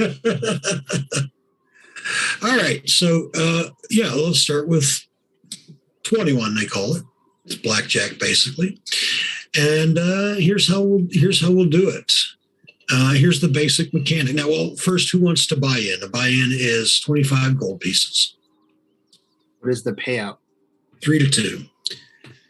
So, what's that mean? 3 to 2, somebody math, 30. So you get, if you win, so you pay, if you win, you get back 37 gold, 5 silver. Otherwise, you lose your 25. I'm in. All right. Mainly if you beat the dealer, of course, right? All right. So whoever's playing, go ahead and remove 25 gold from your character sheet and roll 2d10. I will play because good thing my wife's not here because she knows that I can't help gambling. Hopefully she's not watching this somewhere. 2d10? Yep. In the tower or out in the open? In the open, please. Ooh, All right. Now, starting with Yizra, you may roll an additional d10 as many times as you want. If you go over 21, you lose. Okay. We'll do it. Oh, wow. Is the dealer showing cards? Oh, it didn't go through, did it? There we go. The dealer does not show cards. When it's time, I will reveal the dealer's cards. He just has 2 to start with. She crashed. All right. 2. Siku, then. I got 4. Gives me 9. Come on, 10. Gives me 10. Ooh. One more. 11. Oh, snap. Oh, hell. And then like enough for like just a win. 15. 15. You gonna stay there? Damn. Yes. Okay. I should have stayed at the 16 then. All right. Here's the dealer's first 2 dice were a 5, 7, 12, 19. Dealer wins. Wow. Can I play again? Again. Yeah. Now spend another 25.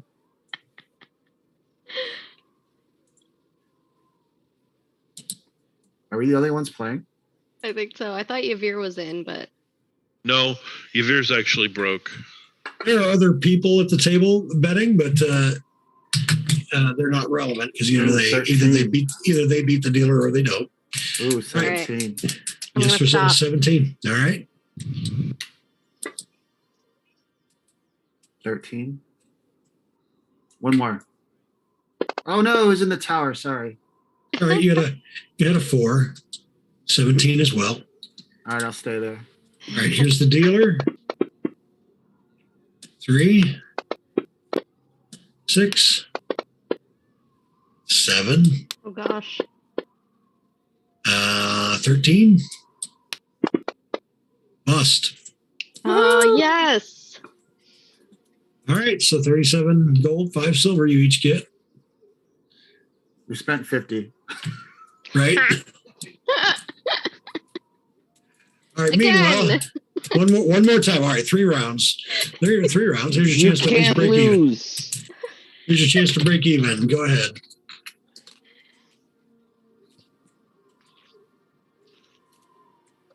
Ooh, Come on, 9. Siku. I want to split that. There isn't one. There isn't. That's I'm stopped. that's more complex than what we have. So 18. 18. I'm stopping. 5. They want to split. I could play this the rest of the night. 14. One more. 15. Shit. Damn. I'm gonna. One more. Do it. 21. No! Oh yes. 21 gives me double. If you Evan, or a friend you know sadly, has a problem, Call this number. sadly, It's a push. Wait, what did you get? 21. The dealer You gets got 21 as well. Ah, Yeah, but I got a 21, so you get automatic payout on 21. yeah, is that right? Yep. Let's see. that's the way it works in casinos. All right, I'll take your word for it. I just Yeah, and it's 1 to 2. all right. But user, You know It's a Lord, blackjack fucking anyway. I typically just I don't know. Just saying. if you and the both you and the dealer have a 21, you get a 1-1 payout. It says right here. All right. I get 25. Yeah. All right. All right, that was fun. Who's next? Who wants to do Another. something else? No. That's enough. Enough 21 for now. Who else wants to play a gambling game of any sort? Anyone? Go burn down Embla. Let's go burn down Emla. Tony, what are we drinking tonight? The scotch? I hope it's scotch. I finished a bottle of bourbon. All right. Like actual bourbon, like Kentucky bourbon. Yes, Kentucky Straight Bourbon Whiskey. Like old grandpappy, or what do you got? What are you drinking tonight? It is Angel's Envy. Okay, I've not had. All right. Well, it might be time to meet the shop owner unless anybody else wants to play. Yeah, you No can. value. yeah, I rely more on making my money with means of guaranteed payout. I got Right. goals, and it ain't gonna be through gambling. Yes, Bird in the- destroy your enemies and steal their belongings. Bird in the amidst all hand. of this, I just want to make sure that Val and I relayed what we saw in the Temple of Pain and what we heard in case it becomes relevant. Also, specifically the exchange of this little metal copper thing, sketchily exchanged. And Brad is watching us, and you're not wrong, Brad. The best game, and the game with the best payout at the casino, it's the beer game. You guys know that one? Give them. The beer game. Yeah. You give your bartender a few dollars, and you get a beer every time. There's a payout every darn time. All right, so we are at not quite to our halfway point, but I think this is a good spot to take a break before you go back to the magic item shop. Let's those of you who are watching, listening, we'll be back in about 15 minutes. Stretch your legs, use the restroom, do what you got.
fine steed at level 4.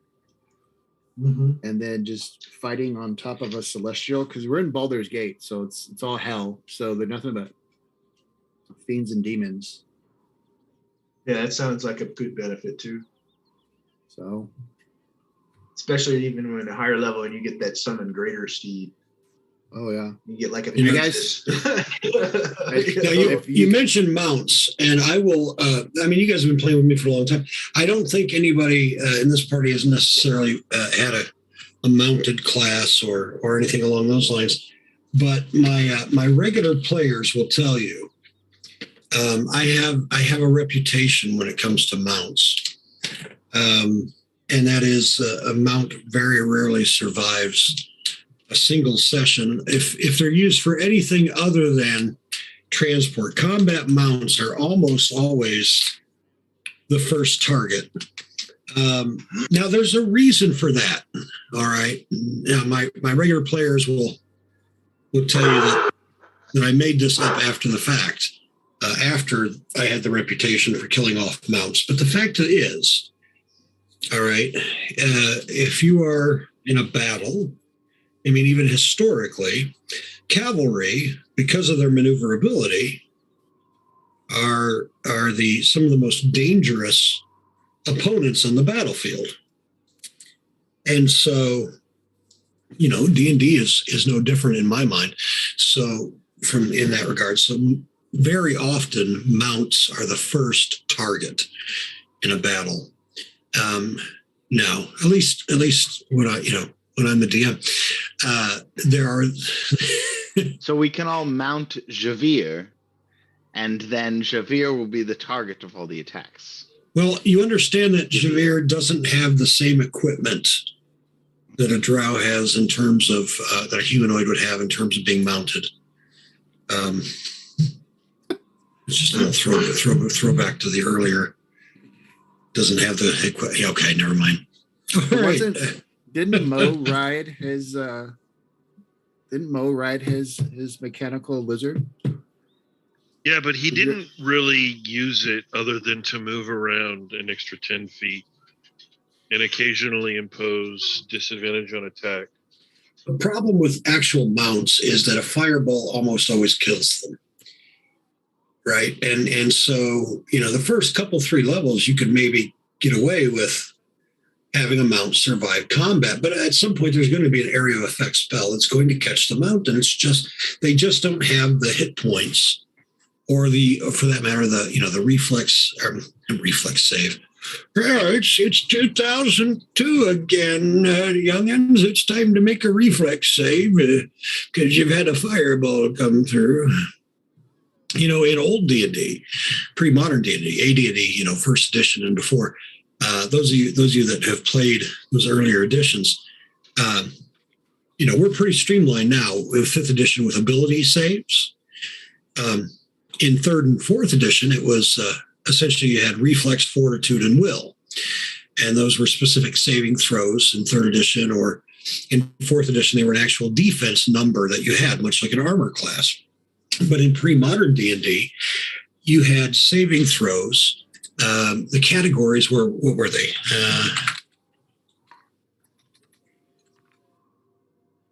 So you had, here were the categories of saving throws. Save versus paralyzation, poison, and death magic. Save versus rod, staff, or wand. I remember that. Save versus petrification and polymorph. Save versus breath weapon. And then save versus spell. And they were very specific to whatever type of effect. But what was crazy was there was, I would say about half of the time that you made a saving throw in pre-modern D&D, it was simply usually a save versus rod, staff, or wand, because it usually represented getting out of the way. It was a dexterity save, essentially, or in 3rd and 4th edition, a reflex save or reflex defense, respectively. So I did really, really enjoy, and we're streaming again, so I apologize to anyone listening who is a hater for 4th edition. I apologize for you, not to you. Just let's make that clear. But fourth edition, those defenses, rather than being a saving throw, it was a target number that the attacker had to hit. So if you were casting Charm Person, you had to hit the target's will defense, right? There's an extra hand. Oh, dear Lord. Hi, Matt's wife. I hope that's what's going. Oh, my, or child.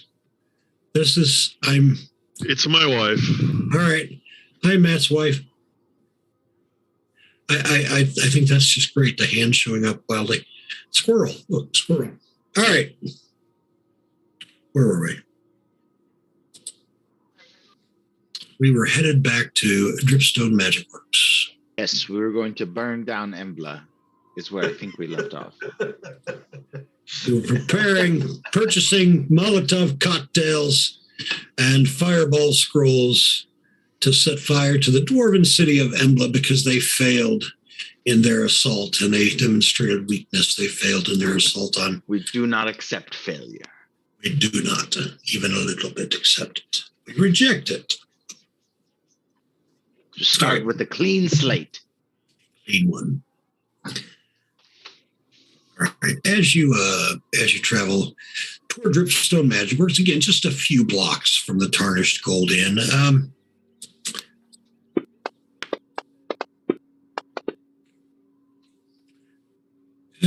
Let's see.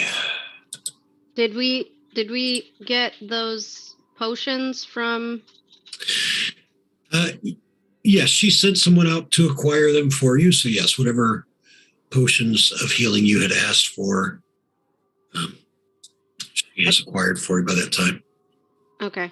I just want a greater healing potion, and people didn't seem enthusiastic about additional ones, so I just want to make sure I have one.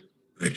Do you have it currently listed in your inventory? You can just add the number, or do you need me to pull the item and put one into the party sheet for you? I need it. I need it. Potion upgrader. Wow. And that was 300 gold? Yes, for the group potion upgrader. Yep. Okay. All right. There is one in the party sheet for you. Thank you. You were saying? Yes. Okay. So you travel the few blocks to Dripstone Magic Works.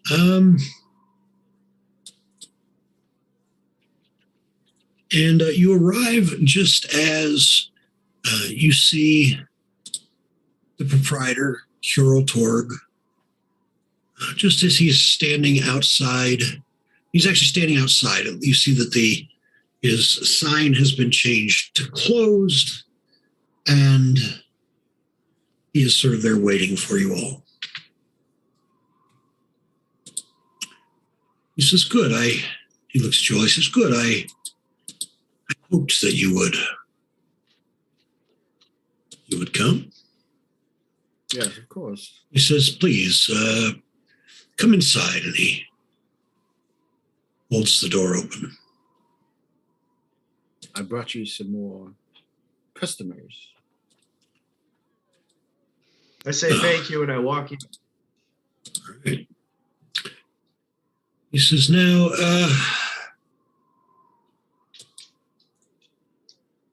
I understand that you're interested in some items,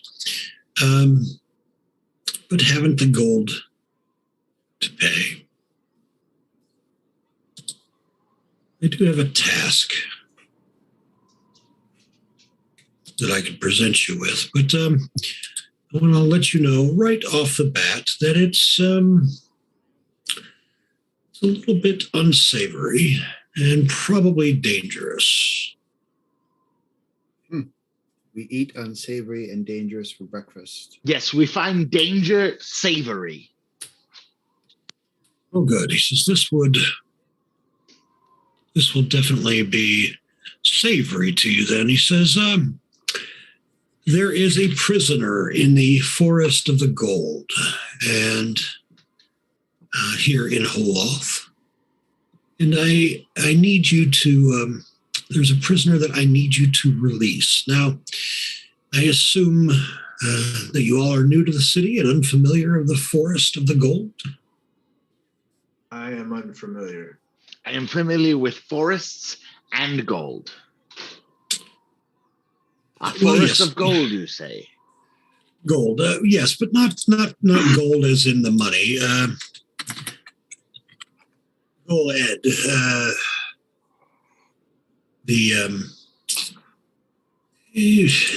Essentially archived is a way you might use another word. And what we do here in Holoth is we use a unique system for restraining high-profile or politically valuable prisoners. Rather than just high walls and ceilings, many of the city's most troublesome captives are held in the open. They are encased from the neck down in stalagmites, which imprison them in cocoons of moss and fungi-covered stone that maintain them without the need for food or water. The columns actually transform minerals and vitamins from the flora and rock by slowly and painfully leaching the life force from the victim. The exchange process keeps the victims physically alive, but mentally and spiritually weak. From time to time, lesser clerics from the temples of the city will come and provide the healing necessary to maintain the detainees' ultimate well-being, keep them from dying, essentially, ensuring that the Forest of the Gold continues to provide its constant chorus of agonizing screams. The columns are set in such a way that the remaining prisoners have no way of escape that would allow them to go unseen by the patrolling guards and the large lizards that patrol them. He says, so the biggest challenge will be getting past the guards and the large lizards. Once you're past, I need you to find a prisoner by the name of Mistress Hadra Gullion, a first cousin of Matron Melora, who was imprisoned for sedition. You can use this scroll. He hands you a scroll. This will temporarily suppress the power of the stalagmite that she's imprisoned in, allowing you to remove her from the Forest of the Gold. She'll be weak and need you to physically to remove her and to bring her. You're actually going to bring her,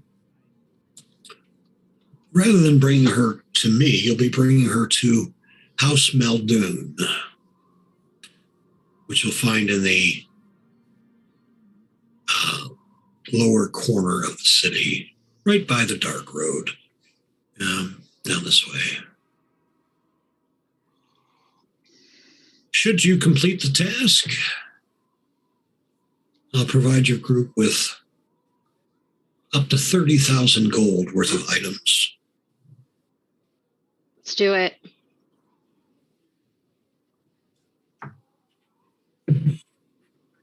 How do you propose we get past these guards? Is there like a shift change that happens? Maybe a window of opportunity to sneak by? Haven't the slightest. Haven't the slightest. I'm a broker, not just of items, but of deals and information and whatnot. But that I could not tell you. You'll likely need to do some reconnaissance of your own. Very well then.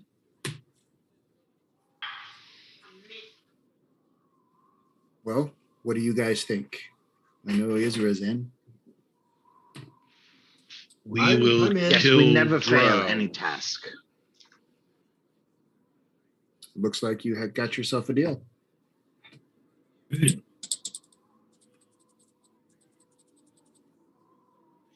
Okay, so now you probably couldn't see when I drew on the map, could you? Because I was pointing on the DM map. You probably need me to point on the player map, don't you?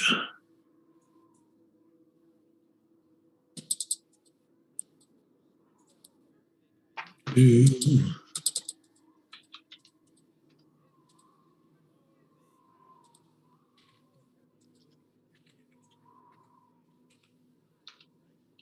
City Holoth player, that's the one. So you are right here.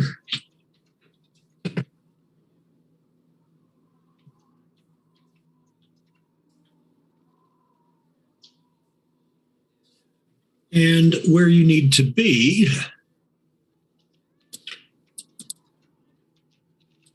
is right down here, the Forest of the Gold.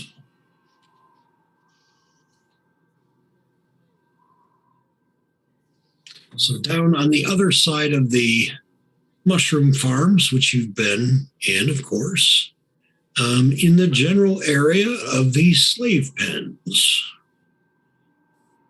Oh. My game goes until 10:30.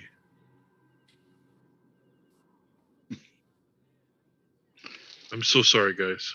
No worries, you're good. I thought I was muted. No, you're good. You're good. So, where to? What's your plan? How do we want to get there?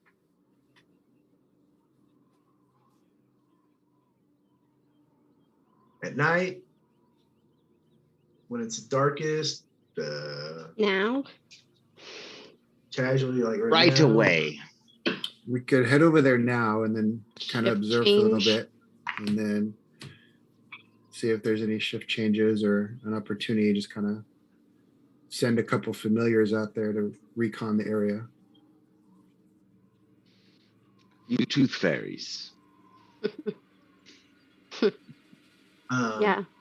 Maybe do we find need everybody to follow that? I mean, you know how it's probably going to take a while to get the pattern down, you think? well, we have multiple familiars taking sections. Okay. I'm sure we'll find someone passed out drunk along the way that Zuzasus can pull a tooth out. He can use his own teeth. I just find a group of bums and get 10 tooth fairies. Very lame is. Exactly, it's very Les Mis. Right? That is glum. I get my Les Mis mug. It is glum, chum. All right, so I think we just head on, take the round way so we don't pass through any rather south, so we don't pass through any unnecessary areas. Okay. So, like, pass through the mushroom farms. You're a little familiar with the territory there as it is. Yep. All right. Okay. Yeah. As you travel, then give me a. I'm assuming you're trying to travel somewhat stealthily. Passing At least- without a trace. All right. Yep. If Yisra wants to cast that, she certainly can. Maybe. I'm just kidding. Yes, I will do it. How do I cast it when I don't see everyone? Oh, I guess this is everyone. Okay. Yeah, so you should still have everyone on that prior. Looks like everyone's still on in the combat tracker. That too. You can use the worst case scenario. You can always use the combat tracker. Yeah, everyone still has it. Has it on them already? Everybody except for Zuzasus. All right, so let me just add. Tracks.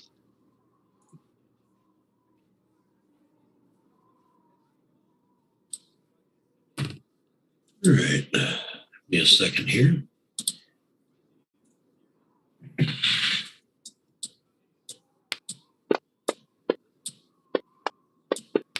And if everybody could give me a stealth check in the tower, that would be swell.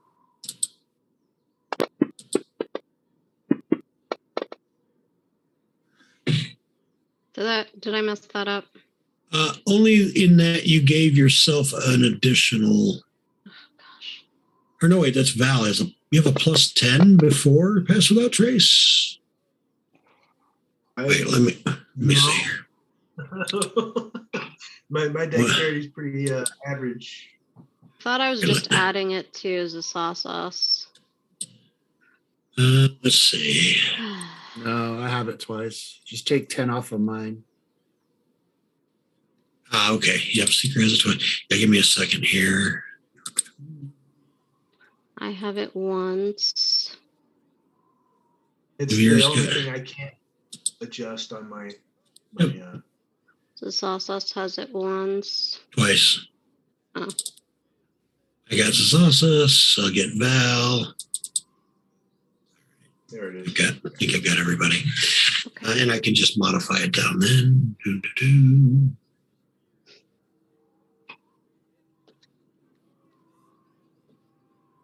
I mean, I have 18 base, so I should get anything over a 3. I should be good.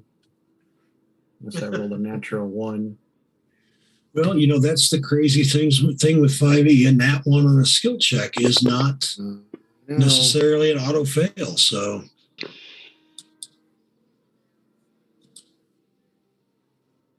I have some characters who have like plus 11 to con saves. And so it's like, make a constitution saving throw. 1. All right, it's a 12. right, I pass. right.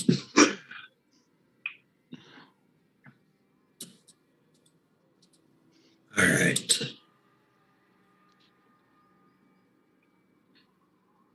So yeah, you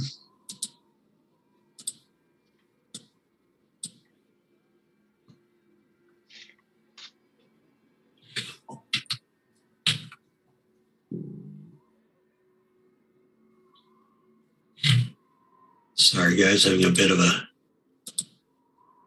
a tech struggle.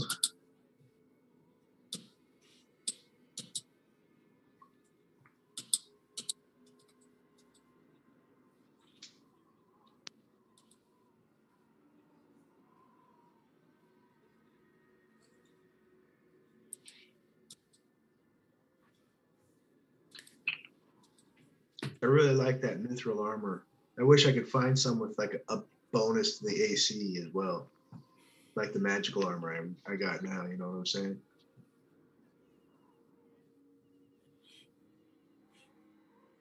I hate seeing the disadvantage dice when I'm trying to stealth. Yeah. Every time. Same. Well, you can see if the store has it. Step on a disc. Right. Never know. I was thinking that ring of spell storing, but that thing's expensive as hell. So I don't know if if that's even still a possibility, even with what's going on. Just How because much is it normally? 24. Oh, wow. Yeah, it's way too pricey, which sucks. I had a character, Arduza, who was like advantage on stealth checks and plus 11 to stealth. And then I rolled in the tower, always thinking it's going to be an amazing roll. And Bob was like, "You rolled a 1 and a 2." I'm like, "Sure, I did." Okay, now, in my defense, like any good DM, I'll fudge a roll from time to time, but when I do, it is almost always in the advantage of the party.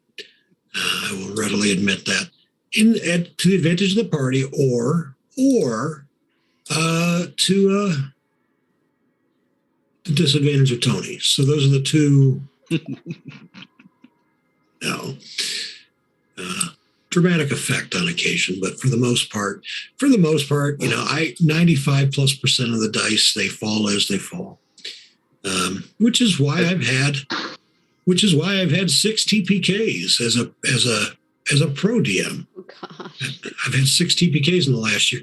I mean, the number of parties that I've had, if you get with one shots and everything else, you're literally over let's see, not counting starter games, because I haven't had any TPKs in starter games. You wouldn't TPK a one shot. Like, all right, we're done here. I have actually. I can was- see that happening at the end of towards the end of the one shot. I have, and they hired me again. So it's I think funny. my I got favorite in- moment in all Yeah. of D&D was when Arduza got knocked off the roof and pulled the parachute and then attacked with the spiritual weapon at disadvantage and killed the boss I almost while quit she was that. falling. I almost quit that day. I'm like, you know what? I'm going back to. I'll be a cook again. I'll be a chef again. It's fine, But no, I didn't. It was great. It was good D&D. It really was. All right, so let's get the crew on the map here. And I saw an interesting debate about TPKs and parties, about how people feel if they're gone through the campaign and they finally meet the final bad guy and there's a TPK. What do you do like after that? Do you like just end it? Do you rebuild your team and go back and try to venture again with all new players? Like, that must suck to go through all the way through the end, which I'm sure it happens. And then I feel like you get to the I would end it. final guy, and then well, as a DM, I did have that happen once as a DM. It was the final guy in a campaign, and it was a campaign that took most of 2016. My wife and I had dated, and we broke up early 2016, and I moved back home to Michigan. And I started playing D&D, and we were all in our early 20s, early to mid 20s, a bunch of us, and we would play every weekend, all weekend. And we played from really from February all the way through November. I reconnected with Angie, and we decided, we're gonna go ahead and try and make this work. And so we did. We got married, right? We got married on December 30th, and I moved back down to Indiana. And we've been married. That was 1996. So I don't know. It was 25 years last December that we were married. So obviously, it worked out. But we had played every weekend, pretty much all weekend long. For months and months. And so there was a bad guy, not so much the big bad as he was originally. He was a patron of the party, benefactor, who betrayed them early in the campaign and then became their nemesis. And finally, as my last game with them, they faced Brassus Lumen, this necromancer, and his minions, which included a Dracolich and a Death Knight. And I designed the encounter. It was unwinnable. It was intentionally unwinnable because I was young and dumb. And I know Greg isn't listening right now, but he will probably listen to the podcast version of this later in the week. So Greg still to this day gives me garbage about it. But I killed them all in like an hour. And then we drank. So that's what my group did. All right, so you're passing through the mushroom fields, mushroom farms. When you can see up ahead, they don't seem to notice you just yet. Some creatures.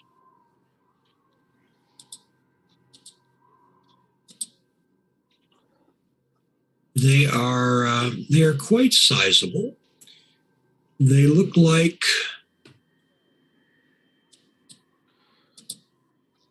wasps. I'm gonna open my bag a little bit so I'm covered in darkness. Okay. When I say they look like wasps, they definitely are, but they're essentially wasps, but they are huge in size. There's one there.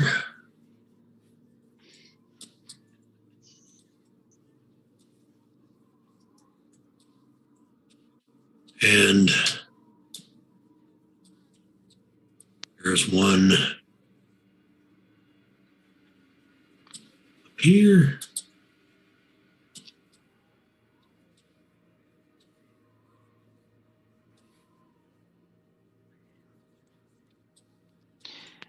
Am I Over supposed here. to be able to move my token? Because all I'm able to do is draw. And not just yet. You're still locked. All right. Now you can rearrange yourselves, but stay within the general, area of where you're at there, of course, within a couple of squares of the area that I set apart there. I'd like to cast Bless before initiative is rolled. They don't see you yet, so you really have. If you're going to engage, you do have a surprise round.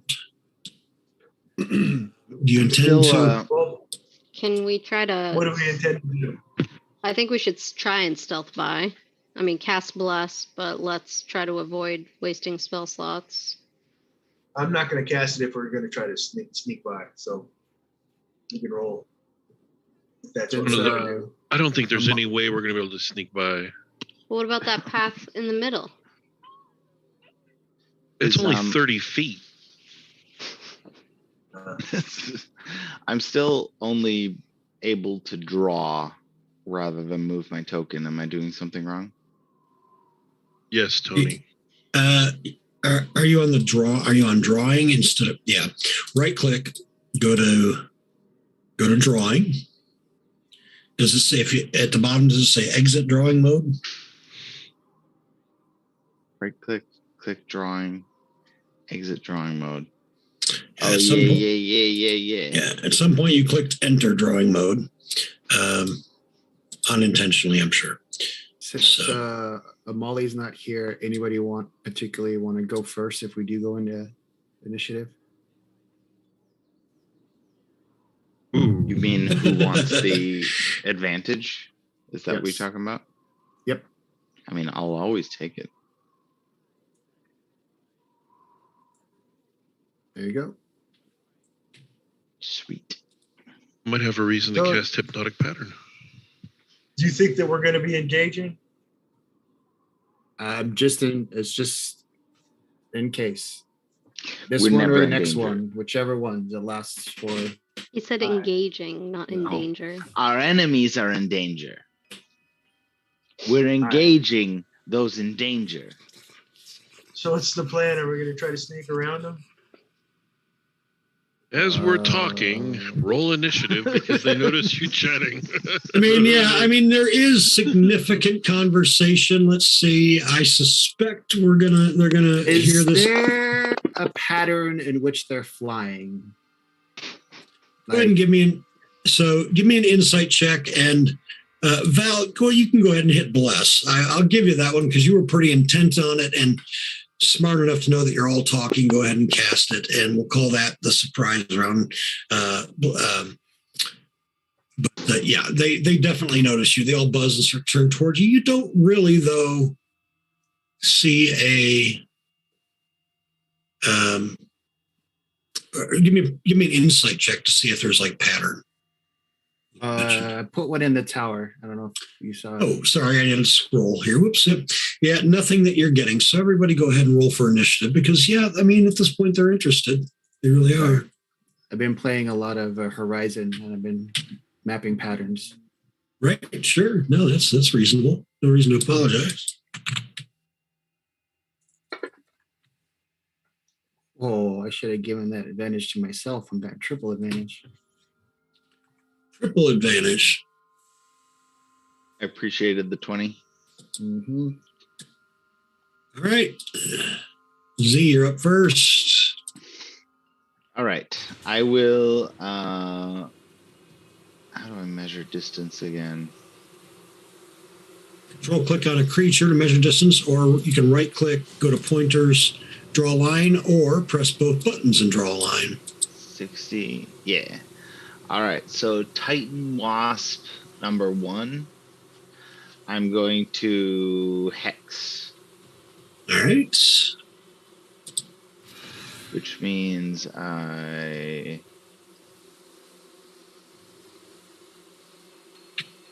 spells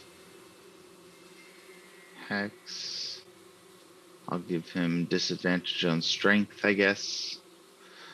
And I put it on me, the other effect.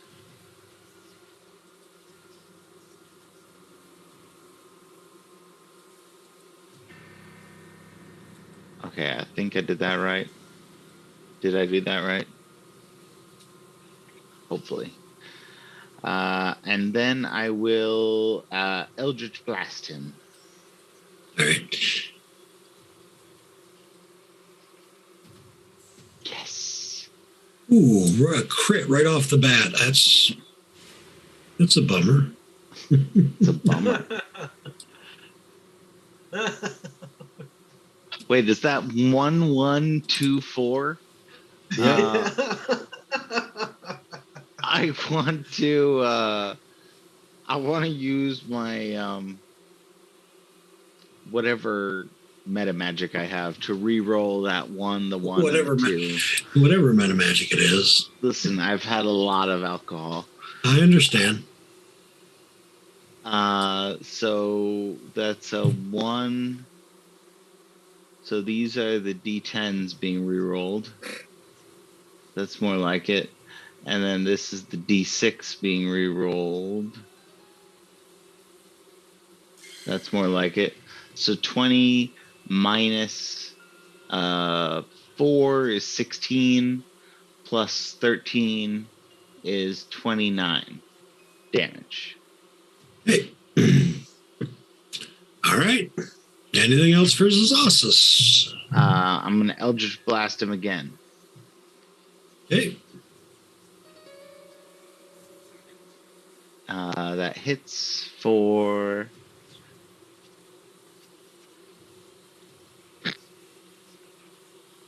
Oh, man. Whatever. I'll just let it be.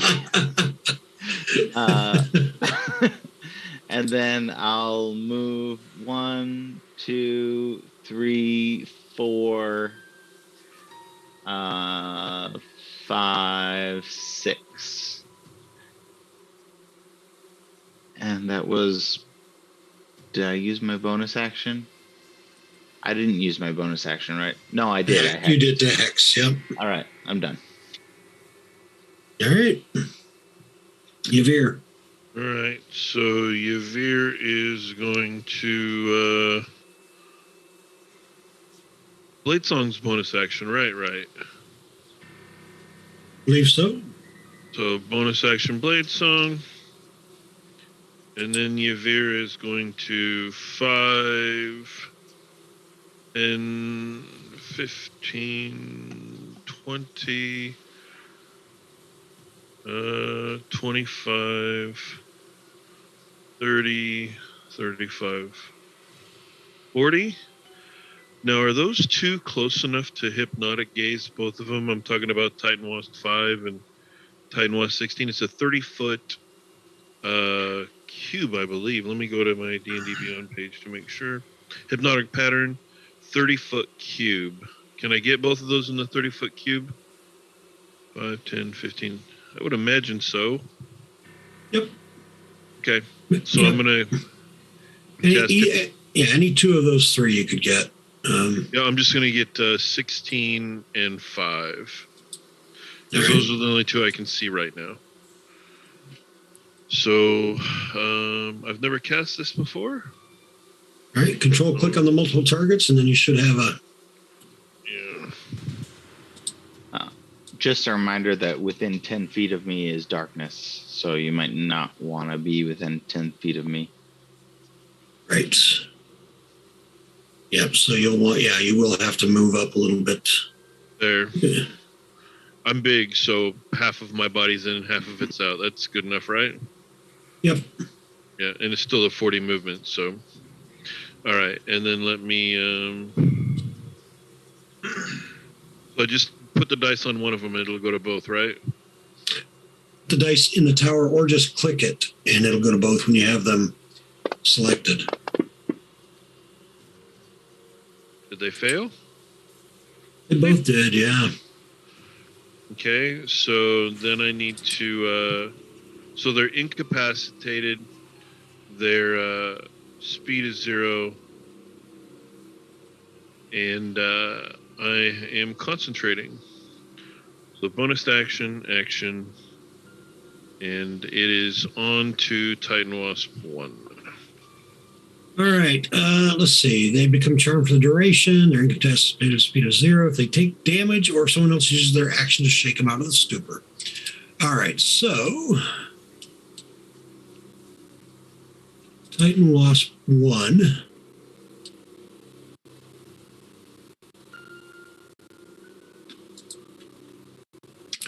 Let's see what I do here.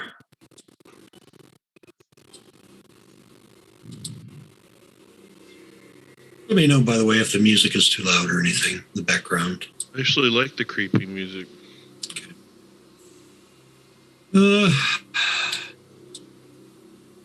He's going to fly over here.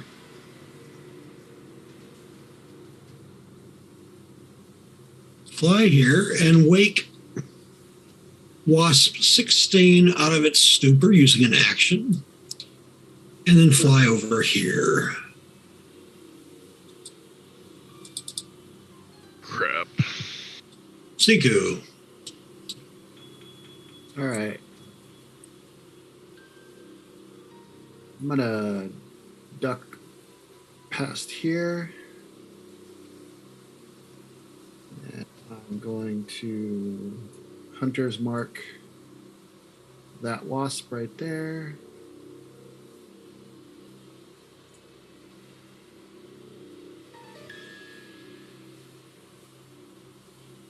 We're going to take out the longbow, fire at this one.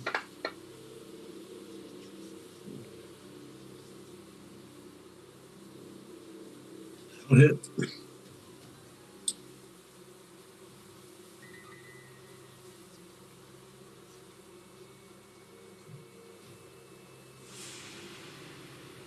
Then I get another attack because of Umbral Sight. Shoot again.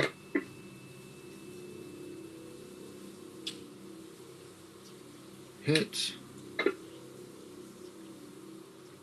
And then second regular attack. One more shot.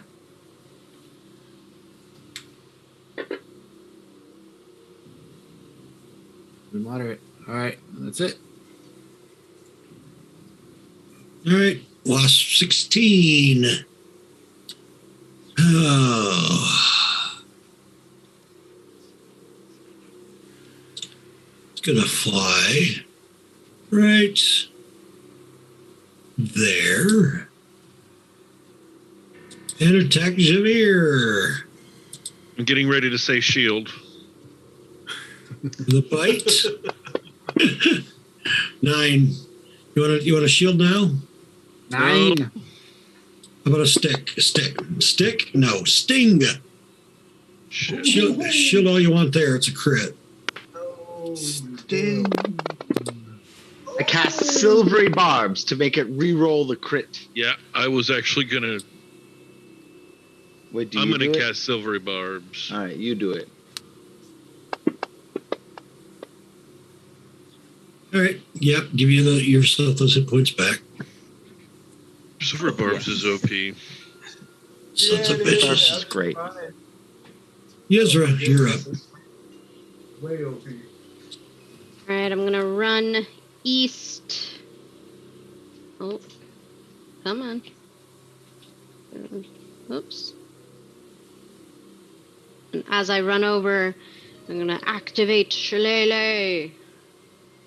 And I'm going to attack. That's not how I say it. Oh, you're muted.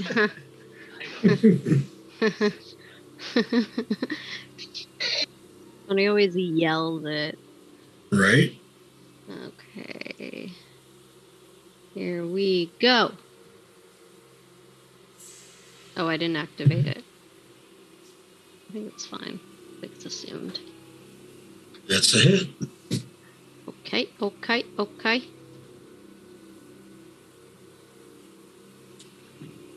I'm gonna attack again. That's a hit. Do the damage. And then my swarm comes out.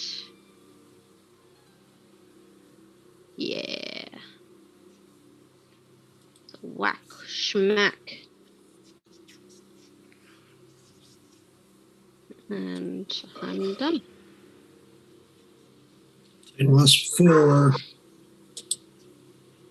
All right, a bite on Yezra. Is a miss. And a sting. Is a crit. Ooh. Silvery barbs. Can you- Reroll it. Do you have to be able to see in order yeah, to silvery barbs it? Do I not see? Not see. Can probably not see. No, you can't see. Can you see Yesra on your map?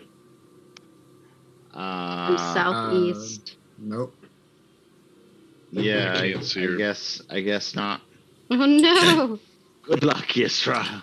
It was nice knowing you, Yesra. Okay. Speaking. So here is your crit damage. Sorry, a lot of 2s and 3s. And now a Constitution save. You made it. And let's see, do you take 35? Yep. And half damage from the con save.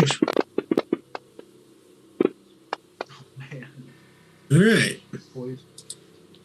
Val, Was you're there a up. reason to roll the con save twice? Was one for my pass without trace and the other for the? I guess it doesn't matter. Concentration. One was for the one was for the concentration check, you mean? One was for the damage, one was for the poison damage. Got Because it. they're separate damages, which is good because otherwise the poison damage would have been double dice as well. Got So, it. all right, Val, you're up. All right. Guys.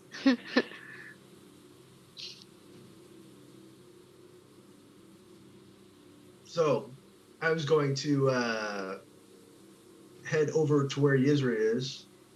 I was also going to comment that I've been totally been eyeballing ways that I can end up with silvery barbs myself. And I totally can, which is ridiculous. You know, it would not surprise me, you sons of bitches. They touched is a great feat. You know what? Hey, Tony. Yeah. Shush. All right, magic So I'm initiative. gonna great weapons master attack. You do Aberrant Dragon Mark. That's a good one too.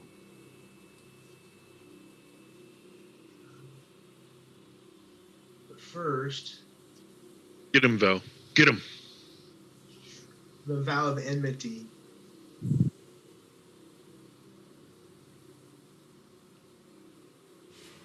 For bonus action.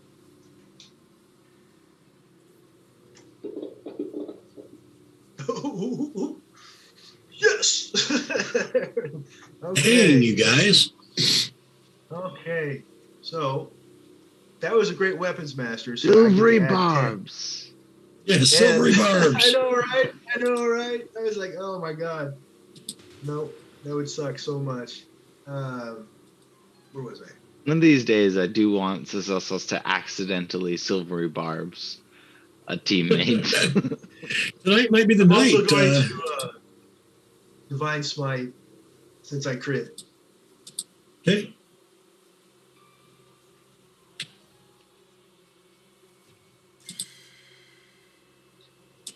All right, let's hope this is nice.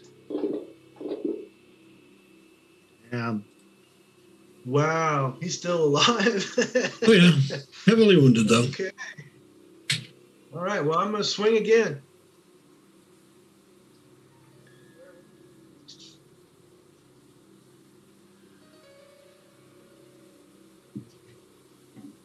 Where is it at? Sorry, I got all excited.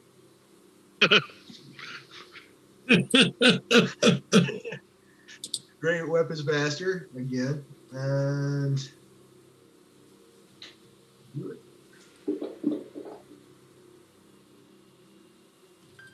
That was crazy damage, Val. I gotta say, 58. That's nuts. Thank you. That's a bummer. Can I roll inspiration or use an inspiration to hit more, to re-roll that damage? Absolutely not. No? Okay. I am generous. I am generous in the use of DM inspiration. Funny story. I'm running the high schoolers this week, and my intention is to give them a game that is as close to rules as written as possible. So my normal house rules are off the table, even including inspiration. They have to use it. They can use it before an attack or before a D20 roll to gain advantage. So consider yourself fortunate. Okie dokie. Well, I don't get a bonus action attack because I used it to get advantage on attack. So you have to pass the rest of my turn. Right on. All right. Titan lost 5. This one is this the one that's still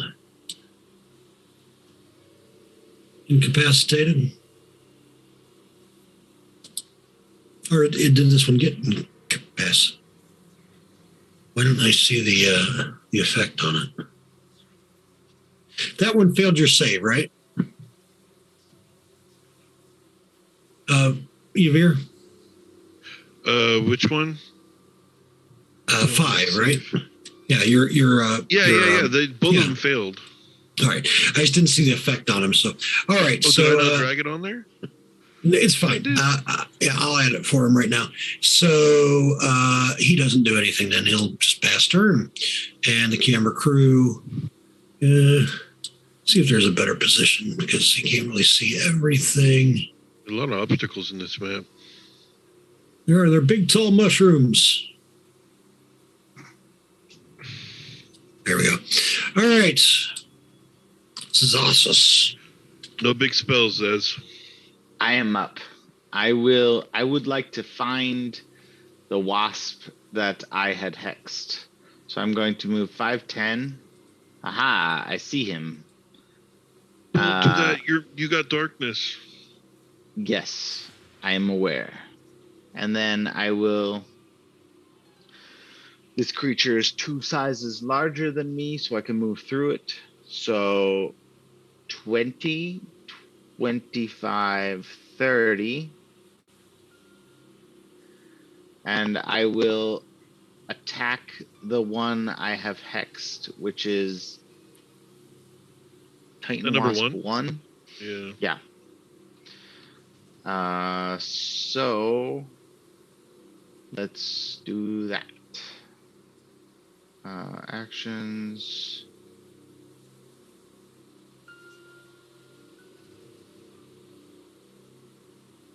All right, that hits for this much damage. And another beam of Eldritch Blast.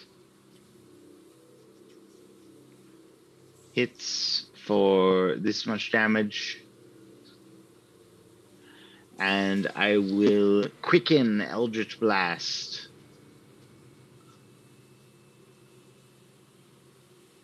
To hit for this much damage. And another beam to hit for this much damage. Ha ha! Oh man, I was hoping it would be alive so I could lightning bolt all 3 of them. Yes, but I am too powerful. And that was my bonus action and my action, so I'm done. All right, Yavir, you'll just have to lightning bolt just 2 of them. I'm not going to lightning bolt them. I'm not going to lightning bolt them now. It's just anticlimactic. Because 5 is still paralyzed, so I'll just attack 16. We can attack 16 until it dies, and then sadly. So let's see. What spell attacks do I have? Well, I can always just go low key here. Yeah, why not? I'm just going to do some melee attacks. And since I can do Booming Blade on my second one. So the first one is a non-Booming Blade attack. Oh. hit, and then damage. And then this will be the booming blade one. Well, that sucks. And so action, I guess to do bonus action, but I don't really want to. I feel like we've got this in hand. So now it is on to Siku. All right. I'm going to move up just a little bit here. Then I'm going to pull out some crossbows, hand crossbows, and fire one.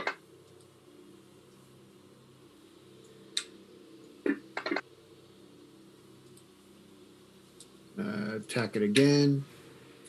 Second attack. Oh, that was a 20, son of a biscuit eater.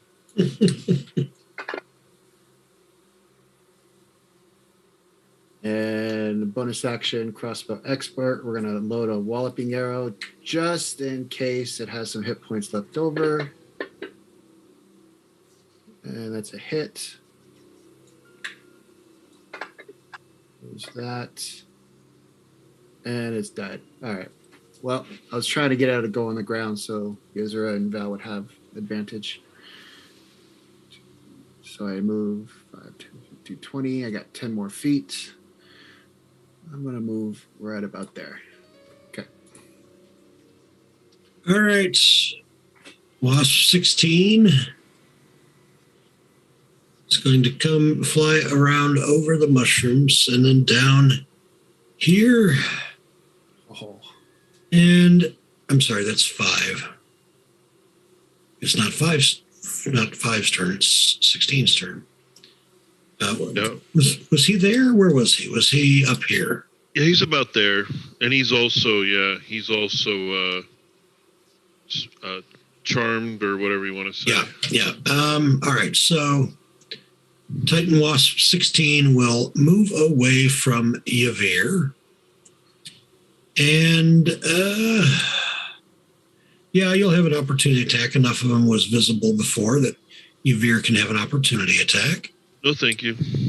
Okay. And he will fly around here. Actually, let's count them out. 1, 2, 3. He will wake Wasp 5 from his stupor. 7, 8, 9. Yuzura. All right. I see the beast in front of me fall. And I don't know where the other ones are. You can hear them. They're to the north and northeast of where you're at. 6.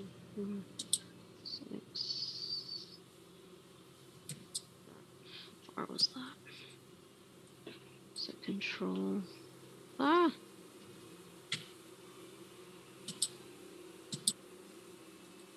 Isn't it control and then...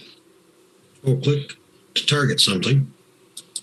Yeah, okay. I was trying to figure out if I moved too far. 1, 2, 3, 4, 5, 6, 7. I think that's good. Okay, I guess I'll throw some fire. So it's pretty far. Yeah. Whoa! Oh, wow. Still a hit. They're big. I mean, they're not terribly maneuverable. Why do I have a plus 11? Shillelagh? No.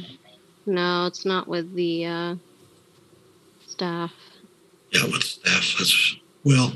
Does it only? Yeah, it's adding your staff. So hang on. Oh. Yeah, what you have to do. So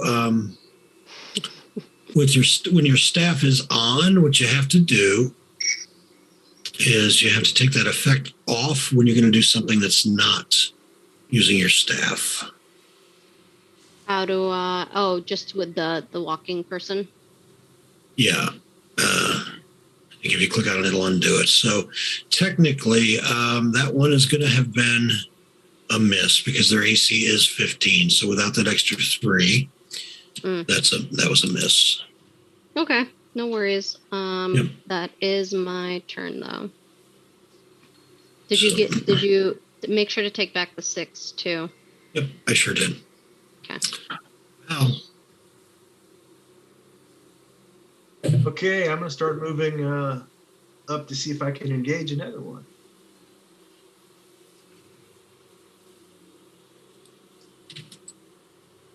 Uh-huh.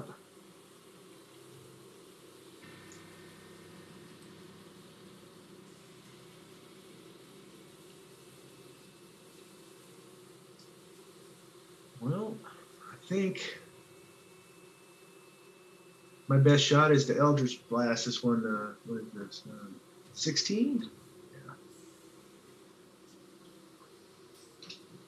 He's a bit of a distance away.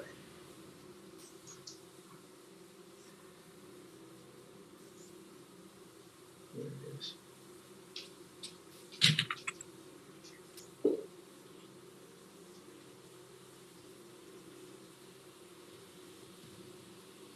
That's a hit.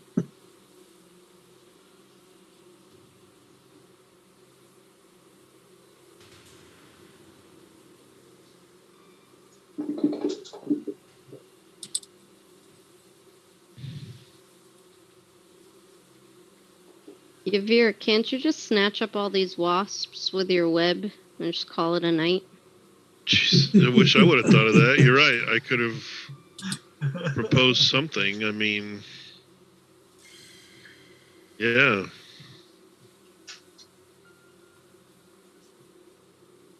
Titan Wasp 5's turn. Yeah. It's a shame Hay is muted because she's cackling. All right, let's see.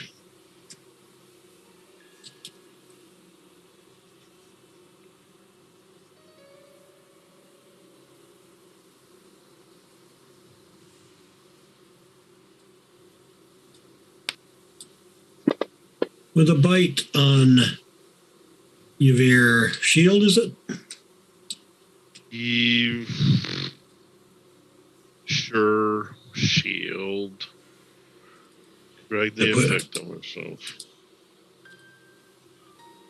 Where is it? There it is.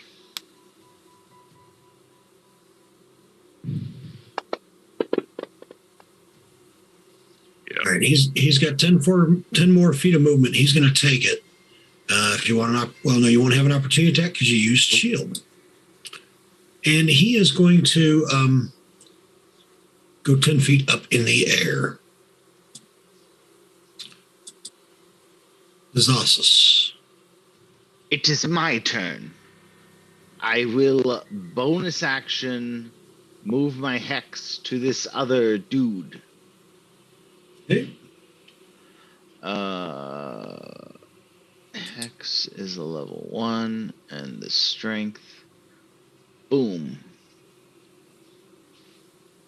And then I will approach 5, 10, 15, 20, 25, 30.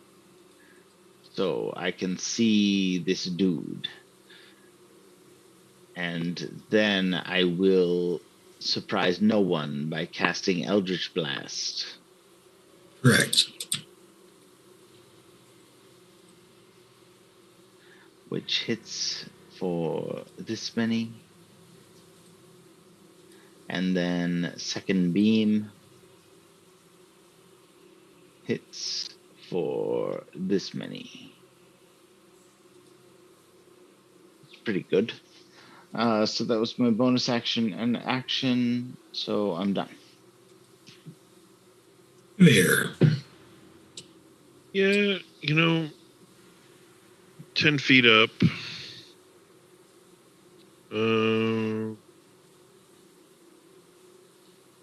Yeah, I'll Toll the Dead. This, I don't even think it's hit yet, but we'll still Toll the Dead. Yeah. Yeah, they failed. That's a failure. Oh, Yeah, they failed. They I failed kept their thinking, save. if I fail, that means that, was it wounded already? I didn't even look. Yeah, I think they both were. Wasn't sure if this No, had been. 5 has not been wounded. Okay, then I got the 2d8. Ugh. And I'll just approach it to keep it sort of close-ish. And go to Siku. Or a Molly and her bow come in handy. Right? Siku, you're up. Where's the Molly? She is otherwise occupied tonight. She's annihilating some other encounter. Sure. Pretty much. Why not?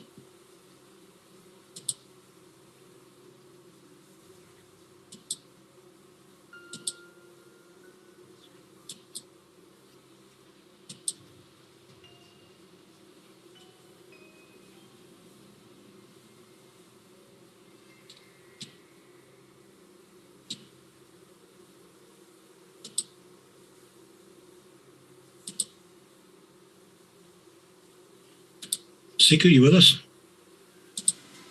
Yeah, sorry. Sitting there talking and nobody can hear me. I'm going to cast Twilight Sanctuary right here. No, not Twilight Sanctuary. I hate that spell. You mean you No. love it on Mondays, you hate it on Thursdays. Well, yeah. I mean, yeah. And? All right.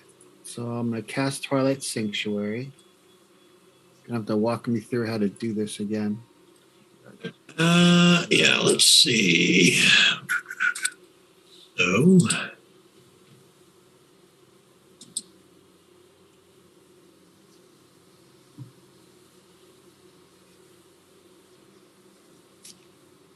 right, where is it? All the way at the bottom. Twilight Right. Domain. Yeah. All right. So, yep, basically what you're going to do is at the end of each other player's turn, once they hit the pass turn button, you're just going to drag the red cross to them as long as they're within 30 feet of you when they end their turn. Okay. And then that is it not on my D&D sheet? What happens when we end up 30 feet of you? Get some temp hit points at the end of your turn. 2d6 plus 8. Got it. And any creature that comes within it gets charmed or frightened.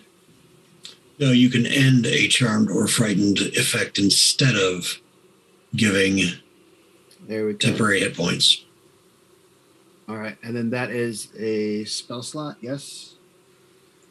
Nope, it's a channel divinity slot, which you have. Let's see if we have those set up on your character sheet. So you should have. Why I can't find it.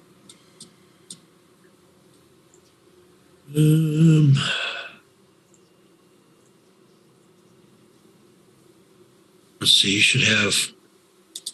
How many channel divinity slots do you get?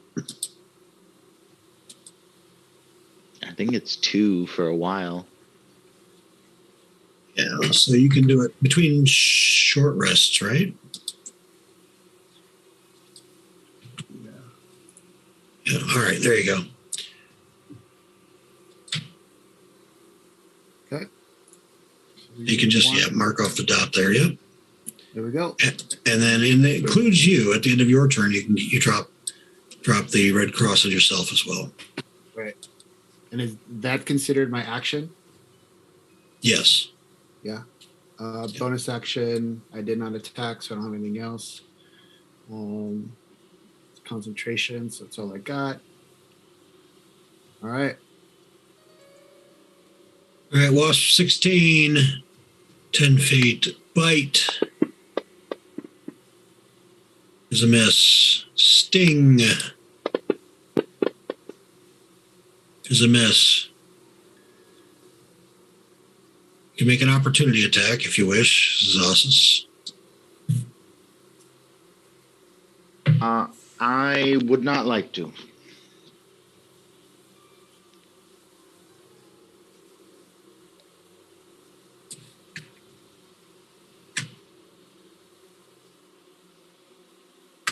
All right, and he is right there, 40 feet in the air. Yusra, you are up.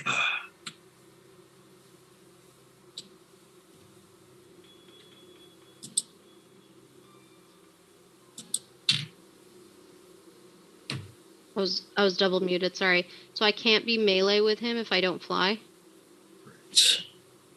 I just made up that word. That's good word. Thank you very much. Can you all hear me? Yep.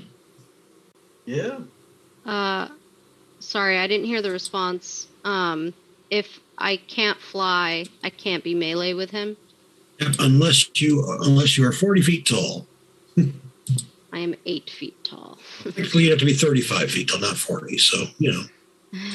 All right, I'll just attack with flame. All right.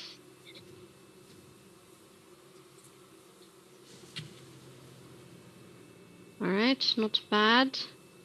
I'm going to back up a little bit. To here. And...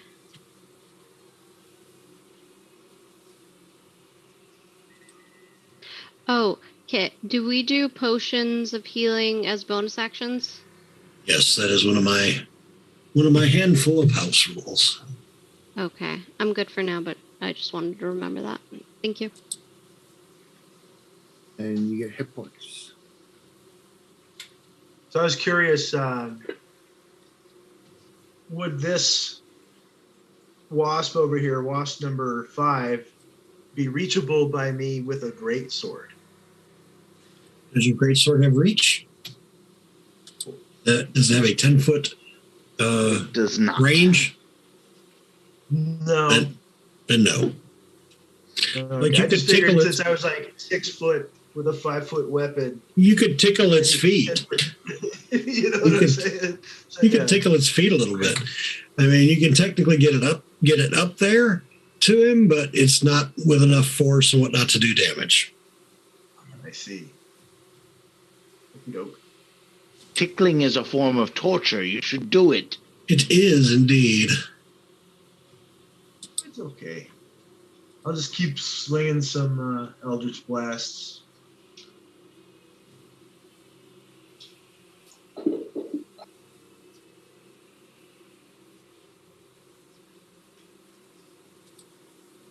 That sucked.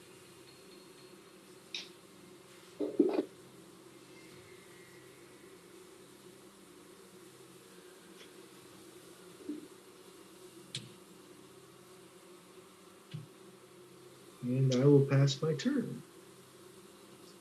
All right. Titan Wasp 5. Stupid shield. All right. You know what he's going to do? Go ahead. Actually, he's going to move here first. Take a bite at Val. That's a miss. And he'll use his sting because it has reach at Siku. There we go. There we go. Wait, can I see him? Yeah, yes. I don't know. Where are you? This is Titan Can you Wasp see him? 5. Yeah. 5? Yeah. I don't see you. Yeah. Silvery barbs. Reroll. Siku, give yourself those 25 hit points back, and you need to add Hunter's Mark back on because it broke your concentration. Now he did have to go down. He did have to go down to 5 foot to do that. So he's going to go ahead and fly back this way. Val, you'll get an opportunity attack. Yes, please. Yes, please. Can I choose to do Great Weapons Master as one of those? I think Great Weapon Master's only on your turn, but let me check. Would be mistaken. On your turn, when you score a crit, Okay. before you make a before you make a melee attack with a heavy weapon, you can take -5. Yes, so yes, you may. Okay. So I will do that.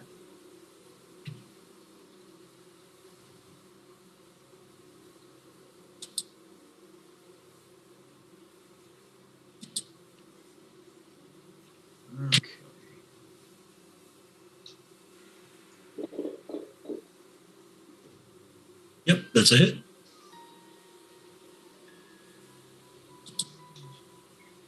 Oh, wait. Add the great weapons master damage.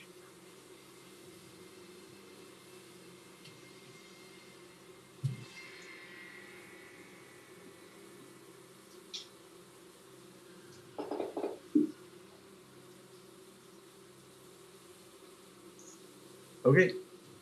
All right. So then he's going to continue flying around this way. 40 feet. All right. Zazasus, you are up. His eye, Sesosos. It is you, Zazasus. Sauced. Tonight you're sauced, Zazasus. Sesosos. Now, if you were already the czar, you would be Sauce Czar Zazasus. Yes. And if I were particularly suspect, be Sesosos. Oh, you'd be sauced. Okay, yeah. This dude, number 16, is hexed, so I am going to Eldritch Blast him.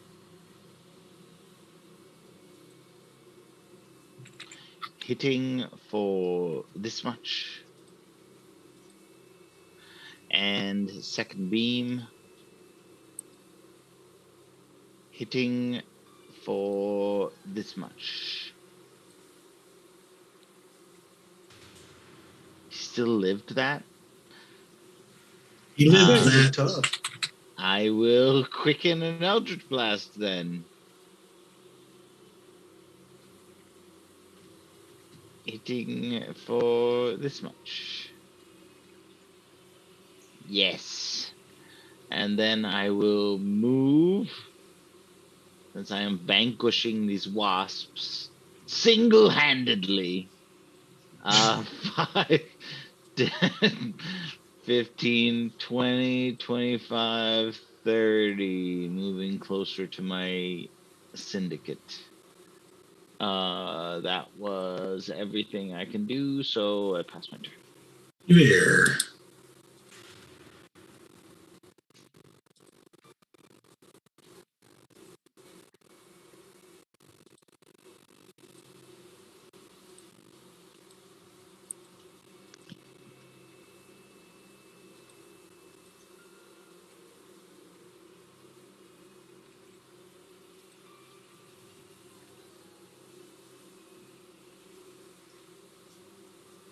Think you're muted.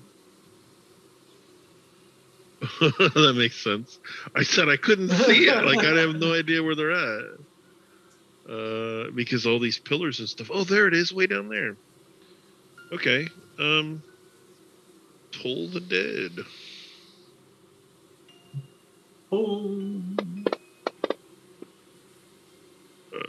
Yay, and it's hurt, so I can do 2d12.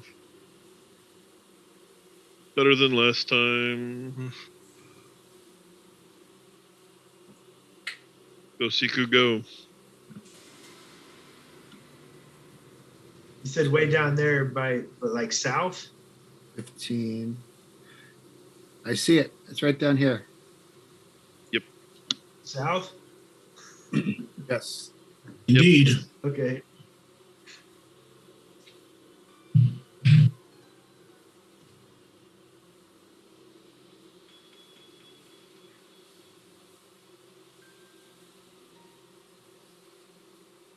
Wow. Something really weird happened to my page, Bob. Like I lost all my weapons. What? Oh, is in the lower left-hand corner of your actions tab, does it say combat or does it say It says combat. change that to standard? Okay, there we go. Don't know how I that don't happened. for sure know why it does that particular thing, but yeah, don't ever change to combat there. All right. So we're going to crossbow fling. Hit.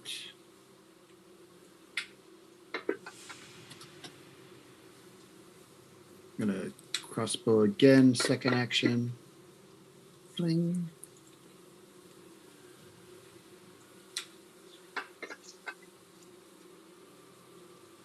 And who's next? Yizra. And then I'm going to bonus action Walloping Bolt. Fling. Go away, compile logs. And let's see if it will resist.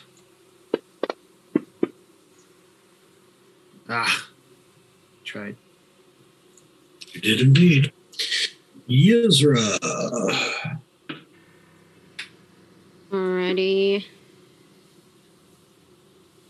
I don't see any of them from where I am. Just They are somewhere to the south of you, yeah. other side. Oh. I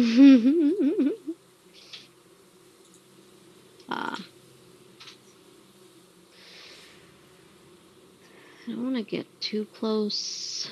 I don't even know if I can. 5, 10, 15, 5, 30. Yeah.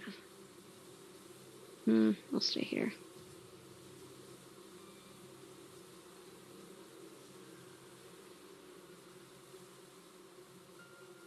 Oops. I didn't mean to do that. But they both hit.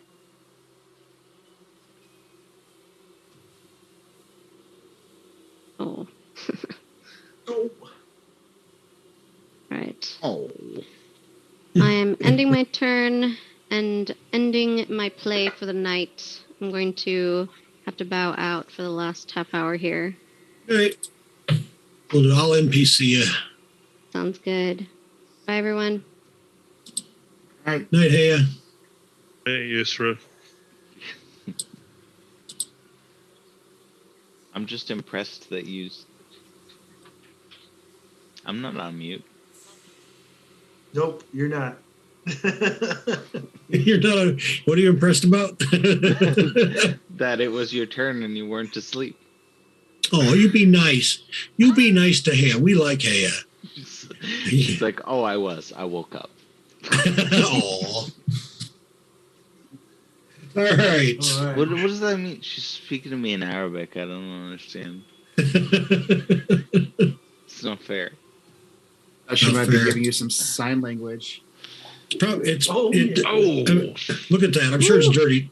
You know, you could wait. Don't roll the damage because he's 40 feet in the air. You may or may not have noticed. Oh, dang, no. Okay, yeah, never mind. I thought I was, never mind. That's why I was trying to get him down. I was all to the happy, ground. like, hey, I'm going to get the... I know. I'm sorry to disappoint. I'll stay over here Yeah. and Eldritch Blast instead. All right. But that was awesome. I totally thought I was going to cut a bug in half. I'll give you your. Well, let's see. Would you have had? Would you still have the It was advantage a for great some weapon. reason? What gave you advantage? I'm wondering. Vow of Enmity. Okay, so I mean, you would could still. just call it an inspiration. I mean, I'm saying I'll give you that. I'll give you that nat 20. You can crit with your Eldritch Blast. with your Eldritch Blast. Yeah. I mean, I'm not a monster. Ruby. You're not a monster. You just control them. Control all of them. All of them. All right, and I'll toss another one at him.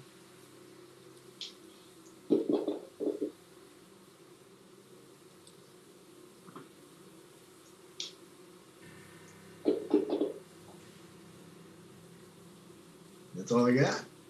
All right. Titan Wasp 5. Will.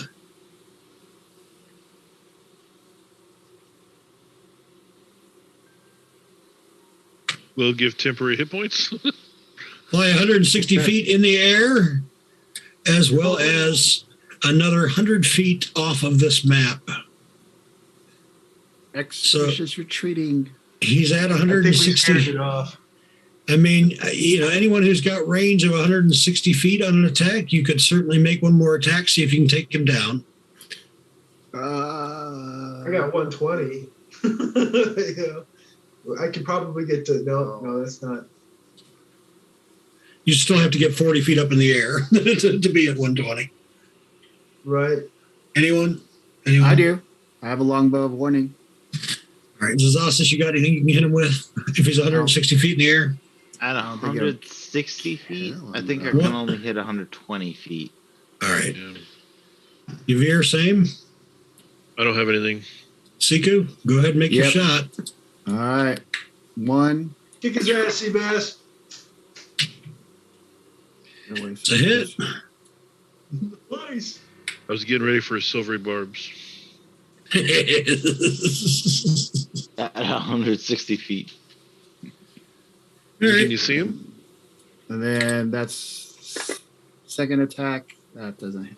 Oh. Yeah, it does. With Bless, it sure does. Bang. I love that spell. Right? Not enough. We It's need a great molly. spell. That's it. You say Silvery Barbs is overpowered, but I think Bless is honestly one of the most powerful spells in the game. Quite frankly. Well, how many rounds I it like it a lasts? lot more now. And it's certainly one of the most underutilized spells in the games. Clerics, get to where they just want to do something sexy. But damn, Bless is the sexiest, one of the sexiest spells in the game. All right. Sexier than Spiritual Guardians. Yeah, Spiritual Guardians is annoying. It's not sexy. It's annoying.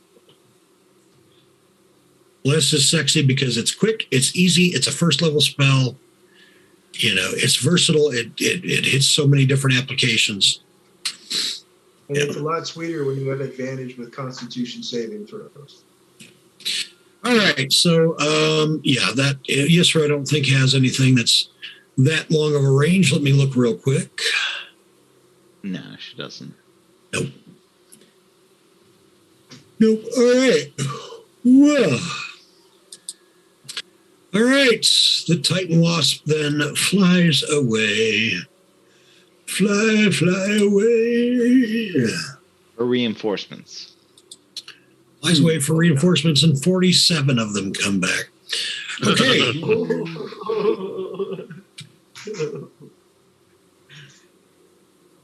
So I have a no. Okay, you know what? No, never mind. I'm not going to do it. Okay. He thought about it. I have Is there anything of a value that came from this? absolutely yes. Vast and valuable experience and knowledge in fighting flying creatures. Specifically the knowledge that Val is not nearly as effective from the ground when a creature's in the air. So Hey, I was totally thinking about Misty stepping 30 feet in the air and coming down on something. You could. I mean, I would call it a very, very valuable.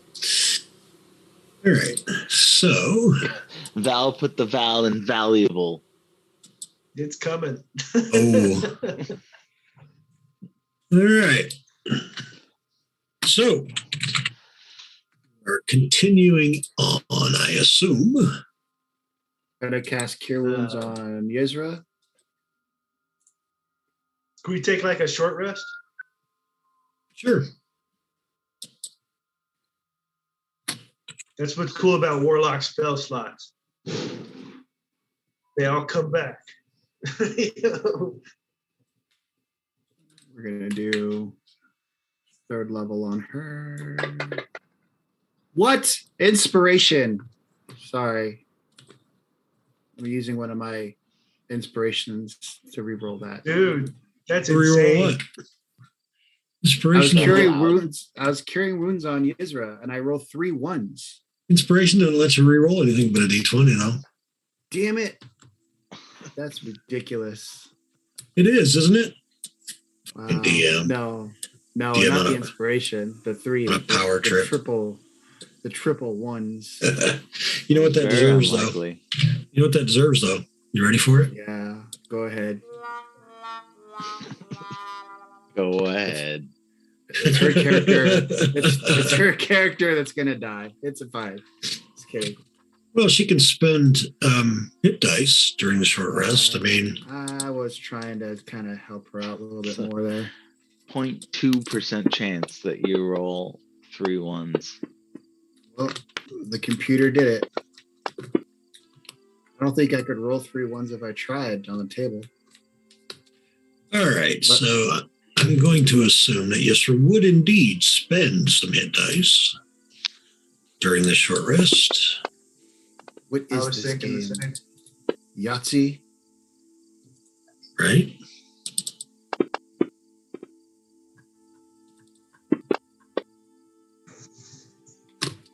All right, and did you get tips on everybody, Siku? Because the spell would have lasted long enough to make sure that everybody had had temps.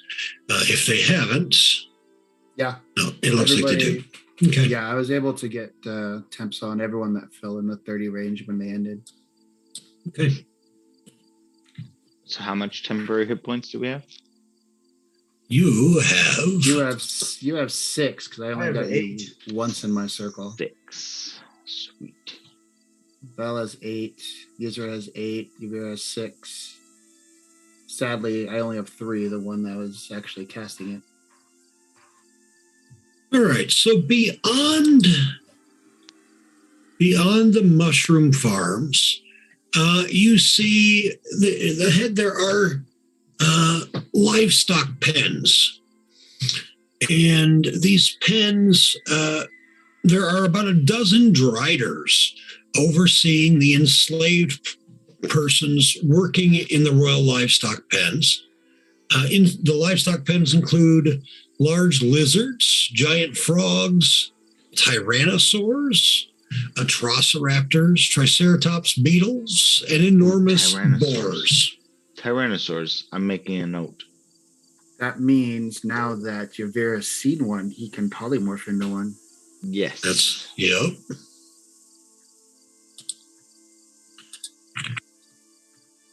You're muted again. Sorry, I keep doing that because my kids keep coming in. So it's truly a Tyrannosaur. You're not just messing with us. Yeah, there are absolutely tyrannosaurs in there. Whew. Yeah. You know, we might want to wait for some extra party members before we get a little too much further. Yeah. Dun, dun, dun, dun, dun, dun, dun, dun, dun. Memory. What What there are not, though. Bobby, you're gonna get copyright striked. We can't keep doing that. I know, right? I don't think anybody recognized what he just did. So I think we're okay. I didn't. What there aren't, though, are half-red dragon Tyrannosaurus, which apparently is a thing in one of the expanded monster manual supplements that I purchased when I searched for Tyrannosaur. Apparently, there are half-dragon dinosaurs. Sometimes they just felt hard up and would just go for any big lizard, huh? You know, I mean, can we just take a moment and appreciate the beauty that is the idea, the concept of a half-red dragon, half Tyrannosaurus Rex? That's Lord, nuts. no. That's what we're looking at? Yeah. And some other Capable of that? Apparently, they're all lizards. I mean, sort of ish. So all lizards look the same to you? Wow. Half red dragon Tyrannosaurus Rex. Like, No, that's a they all- mating ritual. It's just a mating ritual. I mean, it's, they're a half orc is half. Brad, what? One of our viewers says, "Fuck this! I'm never playing again." You know what? All right, fine. You guys, you don't appreciate. You don't appreciate creativity here, is what it is. I do have shout out to my Friday night group. I have a player in my Friday night group whose opinion is that dinosaurs do not belong in D&D, period. Now, having said that, I mean, dinosaurs have been in D&D since what? At the very least, Isle of Dread, possibly before. Isle of Dread was what, 82? Yeah. Long time ago. Yeah. 81. Yeah. So, I mean, that's way back.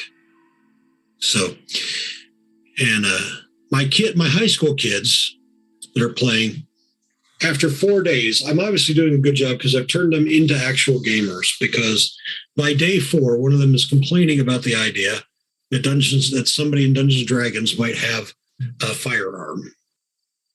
They've already developed an opinion that there should not be firearms in D&D. So, yeah.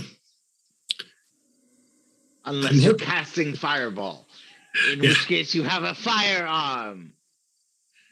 I'm hoping by end of day tomorrow. No, Tony, just no. I'm hoping by end of day tomorrow to have them pick a side in some Edition Wars. Then I will have really turned them into D&D players. Okay, so ahead you see, and we'll share the map again just so you guys don't have to dig for it.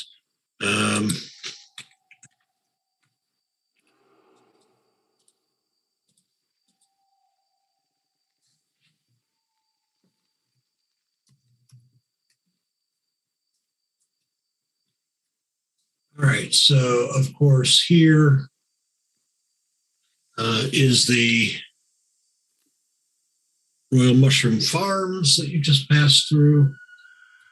And these are the livestock pens. So how do you want to, do you want to pass through, around, behind? How do you want to approach, how do you want to handle the livestock pens? We can burn them to the ground. No. That's certainly an option. So these are the pens. We're trying to get to the little. You are trying to get right here, basically. Oh. Can we sneak this way? Dink, dink, dink, dink. Off that side, sure. And then like up and through here, so that we're just sneaking past this one. Okay. Yeah, and Yesra can give you a pass without trace if you all would like. Just asking, is that okay, group? Or I mean, I'm down with that. I don't want to mess with any half red dragon tyrannosaur. Well, you do not see one of those. There is not, just for clarity's sake. There is not. Oh man. A dinosaur, a red dragon. I feel ripped off. I said it from the beginning that there's not one there. All right. All right. So she can pass the C word, cast, and then the P word, pass, without trace again. What is the duration on that? Up to an hour. Oh, and it is concentration. So I'm assuming, did she lose? She must. Oh no, she cast Shillelagh, so she lost did. her pass without a trace. All right, so you're right. So pass without trace will go on her again. Is not concentration, though. True. Did she cast something else? Let's see. I don't remember. I don't think so. I don't think she did. So it's she did it in an hour. Okay, that's before you went in. It does take you an hour to stealthily move through the Royal Mushroom Farm. So she'll cast it again. All right. So everyone, give me a stealth check into the tower, please. I'm very stealthy. Yes, you are. Well, now you are. Oh shit! I put it out in the open. Don't overestimate my stealth. There we go. Wow. Okay. Yeah. I mean, yeah. So right about here, as you're coming around the pens and trying to get, underneath here to the Forest of the Gold, you pass by this building right here. This building appears to be a slaughterhouse. The doors are open and you can see the bodies of creatures. There are lizards and dinosaurs and boars and elves and dwarves and various other creatures, as well as other humanoids hanging in this cool this cool slaughterhouse. So Zossus can go get his teeth. Yes, I steal all of their teeth, and I admire the handiwork of whomever did this.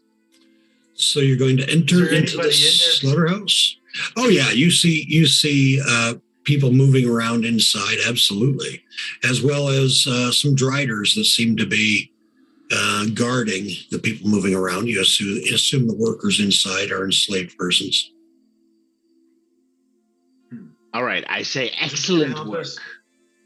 Is this going to help us get to where we need to be, or is it like a side quest? Well, I mean, okay, I'm going to put it this way: you can certainly go in there to go get teeth for Zossus if you wish, because that's what's being proposed. If you consider that a side quest, we'll make it happen. And there might be dolls in there. Who knows? Man, and dolls are your fantasy, man. I don't care about dolls. So in walking past this area, this pen, did we see a gate to the pen? Yeah, the pens are gated. Sure, yeah. What if we release the animals so that all these fools have to come out and chase them down while we hide over here, and then once they're chasing the animals, we can run in and destroy all the dolls.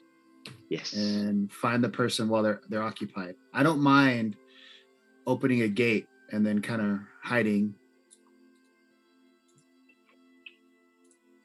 Okay. I mean, I think that's an option to set off a little distraction so that they're more occupied with recovering the animals.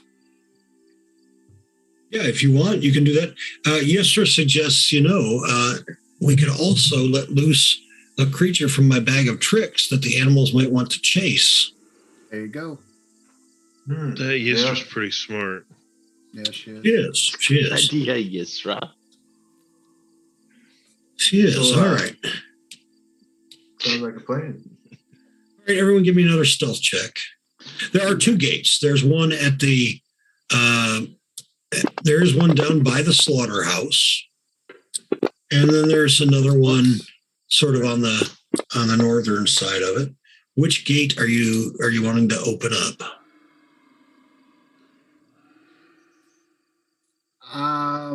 The most direct one. We face our conflict head on. If I open this one and I open the gate and then run, and then animal runs this way, then they'll all follow it. And then I can sneak around here and try to catch up with you guys. Does that work?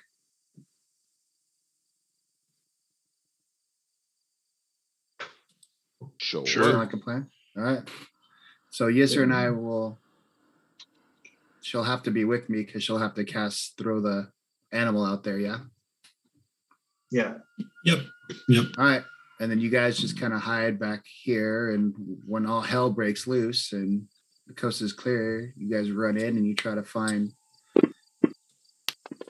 probably Yavir. He's probably the fastest. He has the most legs. Well, I'm 30, but when I blade song, I'm 40. There you go. A lot of legs, all right. Trips over him. Yeah, all so right. Let's try that. All right, so yeah, why not? Why not? All right, Siku is able to get over there. Let me give a stealth check for Yisra here as well. You want me to do another one? Yeah, give me another one just for this particular endeavor. All right, you seem to be noticed by the Drider Guard. Yisra does anyway, is noticed by the Drider Guard before you're close enough to pull an animal out of the bag. What do? Do you want to engage? Do you want to run and try and hide again? You could kill them. Engage would be that first option, yeah. Well, I mean, engage and then kill them. Oh yes, Which I would mean just that's fast forward to the killing. well, yeah. If you're not going to engage them and play tiddlywinks. It's just a Drow guard. So it's at least one Drider, and there are several others in the pen and around that would be able to join the fray, should he decide you are some kind of a danger or a threat. They wouldn't dare. And We he's are like- too powerful. He's just outside of the pin. Yeah, he's outside of the gate, just sort of standing guard. I'm gonna look at the Yezra and go, shit, well, I guess this will have to do. And I take out my pellet of dryness and I throw it at the wall to break it open and release the water element. All right. Give me a minute here. Pellet of dryness, eh? Yeah. Remember when we captured the water element and I have the rock? Yeah. When it breaks, it releases the water Oh, that we is captured in it. Wasted a revivify. Well, All right. we got caught. At least it's gonna keep them busy while we go and save this person. Okay. We will. Yeah, let's absolutely. Let's pick up there next week because I need to. It'll take me at least a few minutes to pull together a battle map and encounters. So rather than make you all sit there and then fight for 6 minutes, let's go ahead and put a cork in it for tonight. Oh, I'm just throwing it to distract them. We're gonna run. Yeah, I mean they see it happening, right? So some of them will probably go after the water elemental. The others will probably not. All right, Same I'll place. catch y'all next week. All right, everybody have a great week. Thank you so much for joining. This was fun. Next week we have our full contingent back. Our 2 missing individuals. They were searching for Maya, of course. Their search has come up empty, but oddly enough, the last place they were searching were in the mushroom fields, and they have run into you just before all of this shenanigans began. So we'll That pick is up. lucky timing. I know. What are the chances? What are the odds? All right, guys. Everybody have a great week. We'll see you next week. Yeah, be well, Next everybody. week.